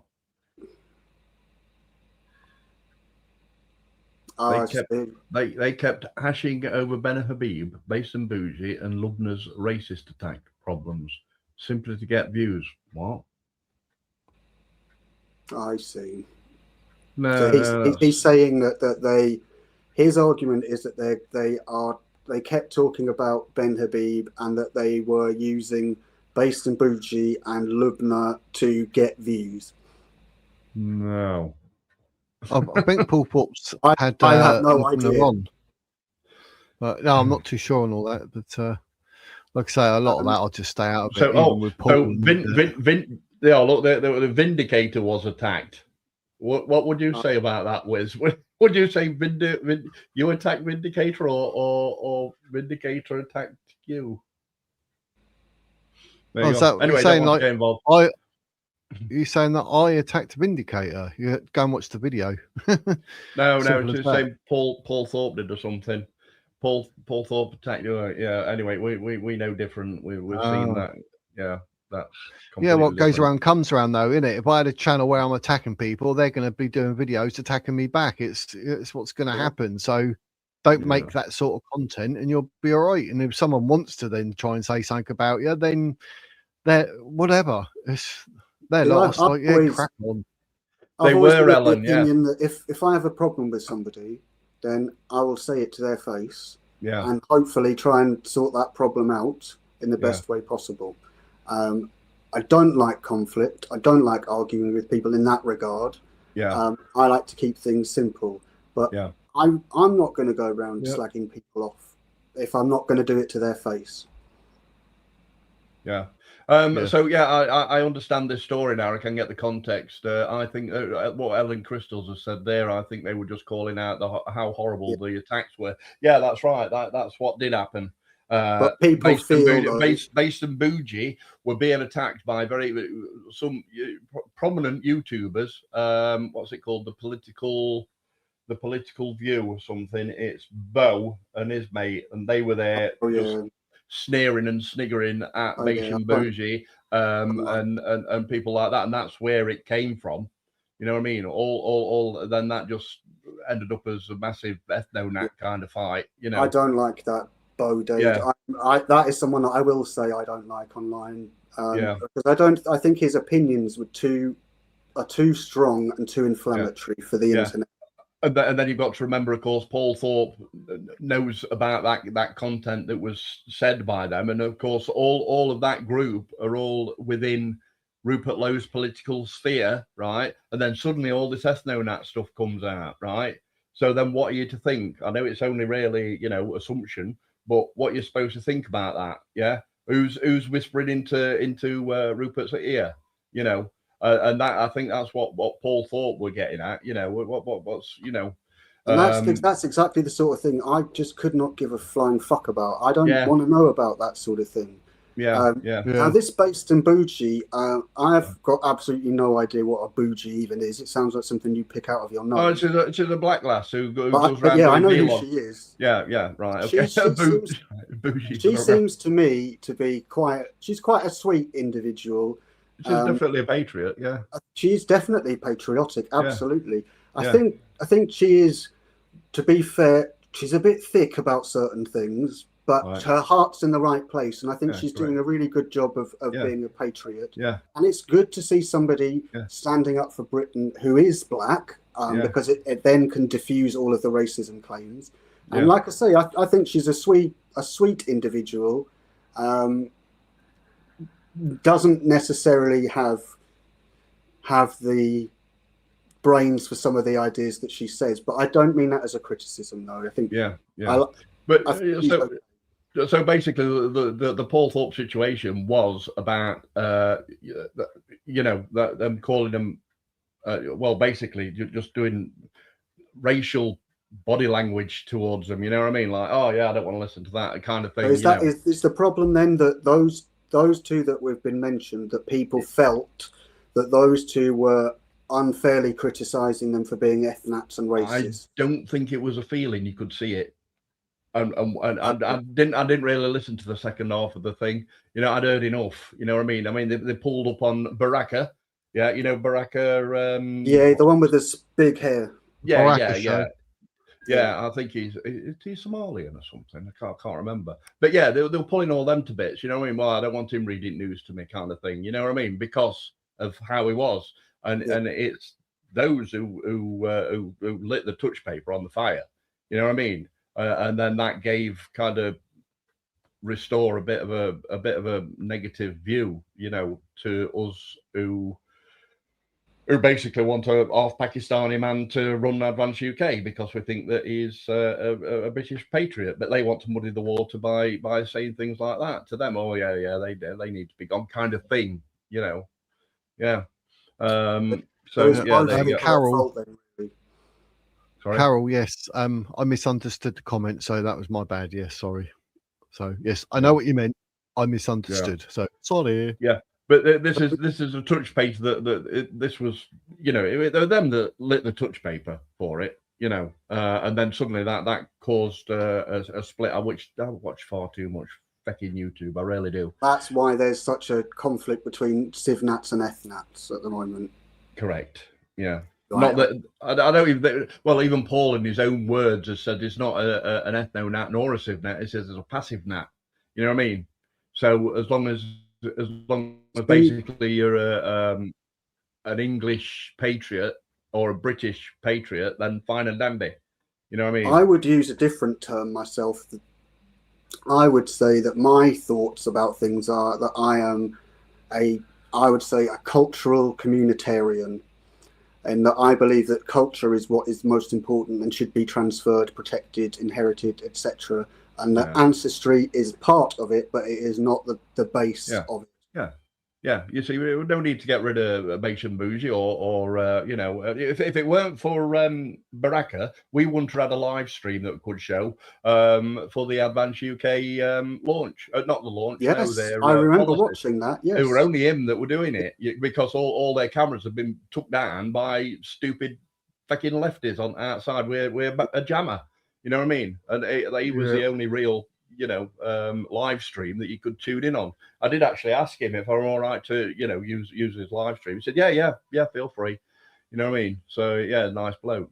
Yeah. Yeah, and I saw as well that there's been a bit of heat for Liam Tufts as well in the past week regarding having Based and Bougie on there. And Liam is a geezer, obviously. I'm not usually a fan of geezers, but I like Liam because I think that he's raw, his heart's in the right place, and he speaks a lot of truth. And he seems to me to be a good bloke whose heart's in the right place. And I've got time for him. And I don't think that it was a good look for people to be slagging him off, because he's not really the sort of person that goes around doing that. People like, you know, Nate and that on that political, whatever it's called, political, I can't remember. I know the one you mean. Yeah, they're the ones that's muddying the waters. I mean, our concentration should be on Islamists and illegal migrants and people who aren't following or you know, taking on our particular culture, or you know, are not integrated. That's where the actual crux of the problems are. You know what I mean? I mean, we've learned to live with Jamaicans and stuff like that. They're not threatening in the slightest bit, you know, but they want to bring them all into the mix and say, no, we need all these people gone. Why? Yeah, but Jamaicans are Christians. There you go. Yeah. So yeah, I mean, I know we had a bit of a kerfuffle about it in the 70s, but then we soon got over it and like just started living amongst them, and it's not a problem. I would say that the main reason for that is because there's not as many of them, and they're not living in parallel communities, which is what Islamic community. Indeed. Yeah. But if they keep trying to push that particular narrative, right, of we need to get rid of all of them, they're not going to get anywhere in Parliament, because people are going to say, people like me, people like Wiz, people like yourself are going to say no, they're fine. You know what I mean? And then it's just going to be a circular argument with that again, and then just bring it in. Oh yeah, but I'm an ethno-nat and all this lot. You know what I mean? I mean, there's no more of a English person than like me. I'm very English. I've lived here all my life. My dad's lived here all his life. My grandma, my great grandma, and I can prove that from the great grandma being 108 years old when in the Guinness Book of Records. So really? yeah.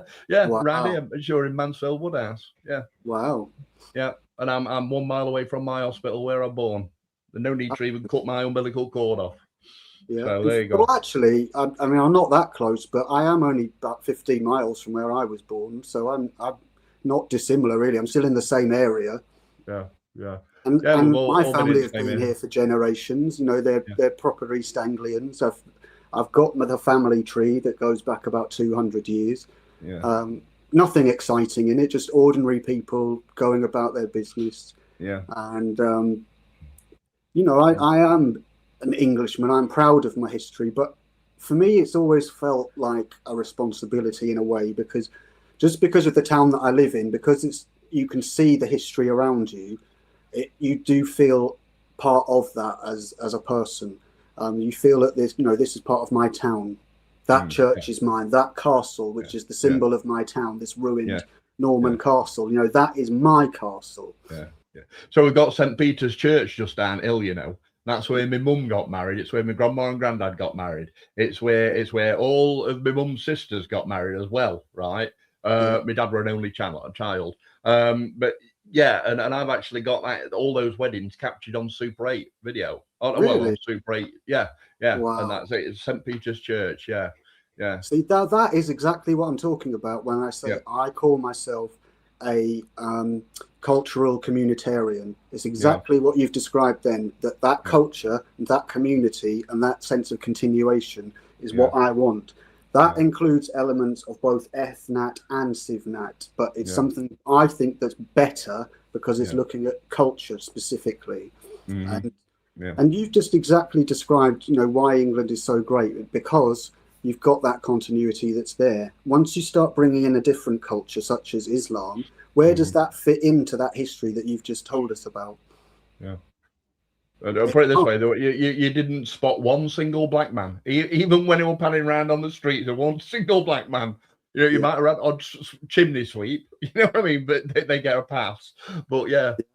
Well, there was, when I was a teenager and used to go out drinking in town, this would be in the 90s. There was this, you remember the old men used to get that would sit at the bar all day getting pissed? Yeah, one of them. Yeah. I was talking to this dirty old bloke one day, and he told me that when he was younger, so this would probably have been about just before the First World War, he said that a circus came into town and he paid sixpence to see a black man. Yeah. Right. Wow. Imagine, yeah, because no one would have seen one, would they? Yeah. I mean, I only see my first black woman when I was about 5-year-old, I think, something like that. Yeah. Yeah. And she went to school with us. Yeah. And that was the only black person in school. Yeah, we in only had 1974, somewhere around there. There was one girl at my primary school who was black. Well, not just one, because her family were there as well. They were from Guyana. Yeah. Lovely family. No one ever gave a shit that they were black. The only time it ever came up is because she was really good at football, you see. When you used to play at break time, everyone used to pretend to be a footballer.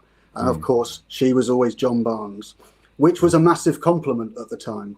Yeah.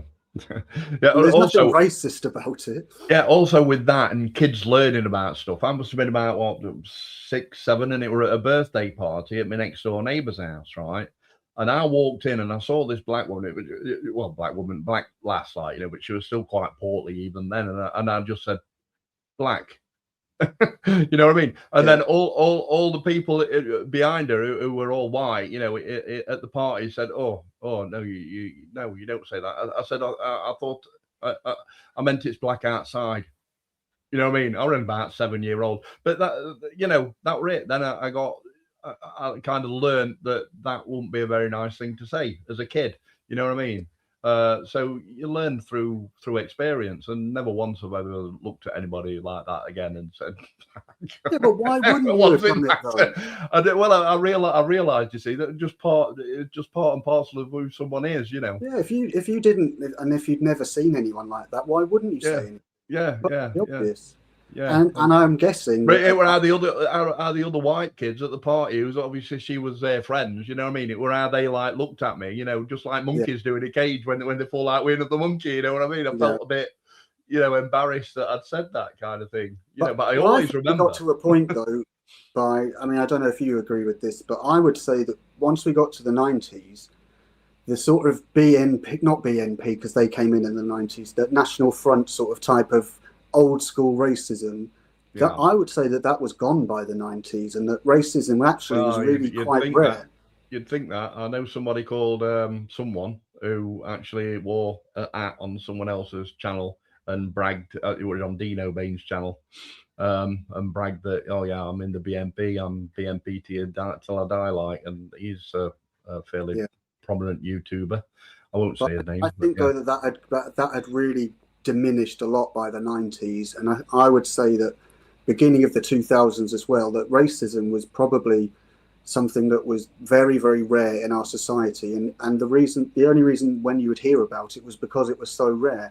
But at that time, for some reason, they then decided to focus on identity politics and actually resurrected racism when racism had pretty much gone. And now what they call racism isn't really racism that it used to be. Yeah, we've learned that we've got coloured brothers and sisters, of a certain descent, rather than, you know what I mean? Yeah. So what if somebody's black or brown? I don't give a fuck, as long as they've got the right attitude and they're not out to try and take over my country. Absolutely. Then fine by me, as long as it's not everybody in the society, because then it wouldn't be an English society anymore. Yeah. But I can see there's been some interesting discussion in the chat about things today, so I'm glad to see that there's been a discussion going on there. Yeah, and don't forget, folks, that I'm not forcing any kind of vote for Advance UK. I'm at the moment trying to amalgamate Advance UK with Restore Britain by any means necessary. All right. So there you go, and we're able to do that because of Advance UK's party structure and what it means, which is something that's golden and has never really been seen before in politics. You know, I'm not going to make my mind up until the general election. that's fine. Yeah. I'm going to look around to see what people have got to say. Yeah. I've got an inkling as to what I believe in, but when it comes to the election, I'm not going to vote for who I want to be Prime Minister. I'm going to vote for what I want, for the best candidate for my area. Mm-hmm. Yeah. And That's all you can do, mate. a couple of years ago, I had trouble getting my PIP, which I've mentioned before. I went to the local surgery for my MP, who was a Conservative, can't remember his name. Went to see him. He said he was very understanding. Within 10 days, I had received a letter from the Department of Work and Pensions that was an apology letter. So go and see your MP. They will do things for you. I know they will. Yeah. See them. If you don't make use of the service and you just complain about government, then that's your fault, not theirs. Yeah. So I paid one of my I paid off my council tax last year, right? Yeah. And then I was waiting for a red letter to pay me next council tax, which was it was 60 quid, right? So I owed him 60 quid. I didn't get a red reminder letter. What I got was a court appearance date, right? And it said that you're going to have to pay £40 costs as well. And I haven't even been to court. I says I can pay this before I even get to court. So what on earth are you doing charging me costs? And they said, oh yeah, we do that now. So I got in touch with a guy on Facebook who's a counsellor, like, and got in touch with him. Then I got an apology from council saying, yeah, no problem. As a gesture of goodwill, you just owe us 60 quid. And I'd already paid the 60 quid by then, like, you know what I mean? Because I've been paid. So yeah, that's a really good point. Yeah, but fancy him trying that on me. I mean, if I were an old age pensioner and didn't think like that, I'd have just paid £40 bloody costs. And no, I'm not doing it. I can't afford it. God's sake. No, don't start it on council tax. I owe them some money at the minute. But anyway, Nellie's got a really good point here. Like I was saying, that yes, we were coexisting, but then once the Islamists got involved, which was probably late 90s, early 2000s, and this is the important bit, that insisting that they are treated differently. So they do not believe in equality. They believe that they are above that. Yeah, that's the key problem. That's a key problem. Yeah, it's not about being left known out or anything like that. The key problem is that you don't want anyone in this country who's trying to change your beliefs and trying to change your laws in order to suit them, and they're actually succeeding. Yes, and if someone wants to believe in the Islamic Allah, that's entirely up to them, but don't expect everyone else to respect it. Don't expect to be given special privileges, and don't expect to have things made available to spare you any discomfort. This isn't a Muslim country. If you want one of those, there are 50 Go back to Muslim Arabia, whatever it's called. Yeah, go back to whichever place you come from. Yeah, where they do practice Sharia and stuff. I just don't get it. Why would you, if you've got certain beliefs and they're quite strong, radical beliefs, why would you go to somewhere that doesn't have that culture? The only possible reason is to try and change it. Yeah, it says it in their instruction pamphlet, mate, to become a global entity. Yeah. You know what I mean? And it's in their instruction book. Yep, it's terrible. Right, that's 3 hours, lads. I think oh, God. You all deserve a break. Yeah. I know. I don't know why, but when we do these sort of chats, before I know it, I look and it's like 2 hours, 40 minutes. And I'm like, hang on, what? And there's all videos of me going, I'll look for an hour, hour and a half. Do you know what I mean? But where we're talking, it's more people. It's not, I don't mind going on longer because I only say an hour, hour and a half because it's my voice. And people will be like, mate, Wiz, shut up. Your voice is boring me. But when it's all different voices and different opinions, it's just more interesting. So I've got no issue going for longer. But obviously, you know, that's like a full length super movie, 3 hours, isn't it? Yeah, so that's good. No, it is. It is. And I think I'm going to take a day off tomorrow after doing all these long.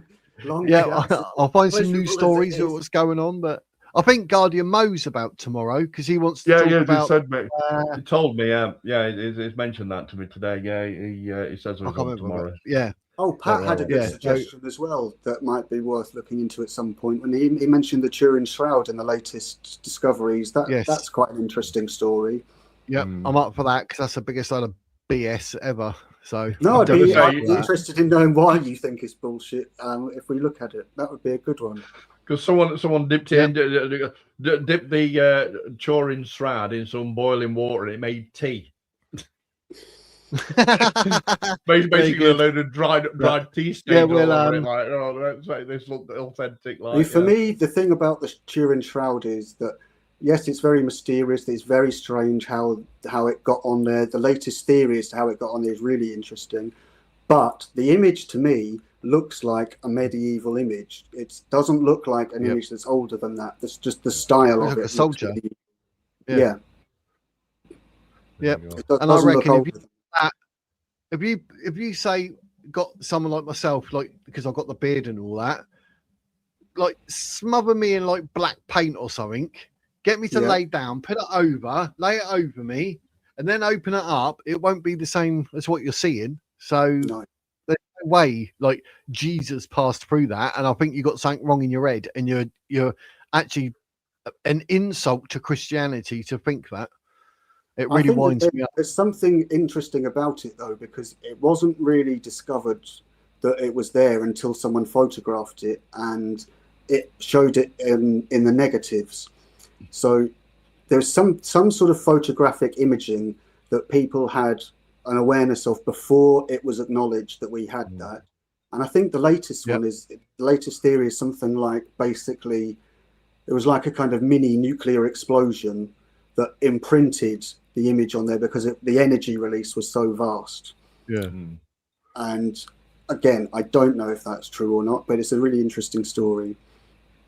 Yeah, I've got a link. I did put it up for Pat earlier. I think some bloke like 600 odd years ago actually proved it was a scam and like a bit of a hustle type thing. But to me, it looks like medieval artwork. Yeah, so, Pat doesn't think he passed through. They used to hang over. So maybe one was front, one was back. So when you look, when you walk past something, it's like having something painted on glass. You can see the back, and then you go around, and you can see the front type thing. Well, not on glass, but you know what I mean. It's a fascinating object, though, and it's very, very old as well. So it's holy relics were 10 a penny at the time. I mean, I remember once reading that there were at one point about 30 odd different foreskins of Jesus in various churches across the world. How that would be possible is beyond me, but it just goes to show people used to go to the Holy Land, get some shitty old stone or something, bring it back and say, this is from Bethlehem, so it's holy, and people would believe it. I don't think we can talk about Jesus's foreskins. Just saying. No. we can't talk about but yeah, well, because I'll have to get some sources that we can bring up and look at. But yeah, we can we'll do some instead of just about news and politics. We can have to like I've got Wiz and Co Investigates as a new playlist, so we can have like the Shroud of Turin or something in that. But I need to email and sort out what we could do. If you let me know in the live beforehand when it's going to be, then that will give me a chance just to spend a bit of time looking to see if there's any research I can bring. But I'd rather not bring too much because I like to interpret it when I first see it, so you get more of a, it's not that I'm coming here with a pre-prepared answer. I'd rather do it in the improvise it on the fly. I'm more like that. I'm more like that because you can take it in. It's a bit more like. Plus, you get to say something, and then someone will say something, and you're like, actually, I'm more in tune with what you just said. Maybe I said it wrong, so. I'm up for all that. So yeah, we'll definitely do that. But I'll give you a few days' notice at least. Do you know what I mean? Yeah, that's all good. I mean, the day before it's not a problem because I like I say, I work really, really quickly. But I might already have something on it. You never know. Yeah, you never know. Right, I'm going to email you those details, Wiz, of what's your name, Phil Power. Yeah. I'm going to go and have a smoke. I don't know about you chaps, but I'm going because I need a wee now. I'm going for a cup of coffee. See ya. Well, it's been a pleasure. All right, mate. Take it easy, mate. Nice and chilled today as well, which is good. Very chilled today. Yeah. Cheers, chat. See you soon. Bye. Take care of yourself. And everyone in the chat, stay safe and take care as well. Yep, happy days. There we go, ladies and gents. How about that? Look at that. Over 3 hours. I tell you, we get these chats. We start talking. We're like 3 old ladies sitting around playing bingo, having a coffee. Ding, ding, ding, ding, ding. But yes, happy days. So yeah, Pat, yeah, you definitely started something there with the Shroud of Turin, so that'll be in the Whiz and Co investigate section. I've written it down, I've made a note, so happy days. So thanks everyone in the chat. I really appreciate you being there. I didn't put up as much as I should have done, but I was doing whatever. Plus, you know, I know what you're saying about sort of Richard and Paul. I don't want that sort of stuff up on the screen. Do you know what I mean? So, you know, well, it's up on the screen anyway, like there. But you know, don't want to actually put it up on there and we'll start this and that or everything else. So yeah, don't forget, yes, hit the like, ladies and gents. And then, oh, you're in the chat, so you probably subscribed. And if you're not in the chat, please subscribe. I need all the help I can get. The channel is growing like my hair and my beard. I look more like Gandalf every day. But yes, but thank you everyone. Thank you everyone for being a part of the show and talking and chatting away and sharing your opinions. It's appreciated. I will be back tomorrow at 1 o'clock, and we've got Guardians Mo. He is back. He's working today, so he's back tomorrow. So yes, happy days. And I think he wants to talk about the new the time for the abortion type thing. So yeah, that video will be demonetized. But anyway, I'll see you tomorrow at 1 o'clock. Thank you everyone. I really appreciate it. And for now, that is the Wizard's words.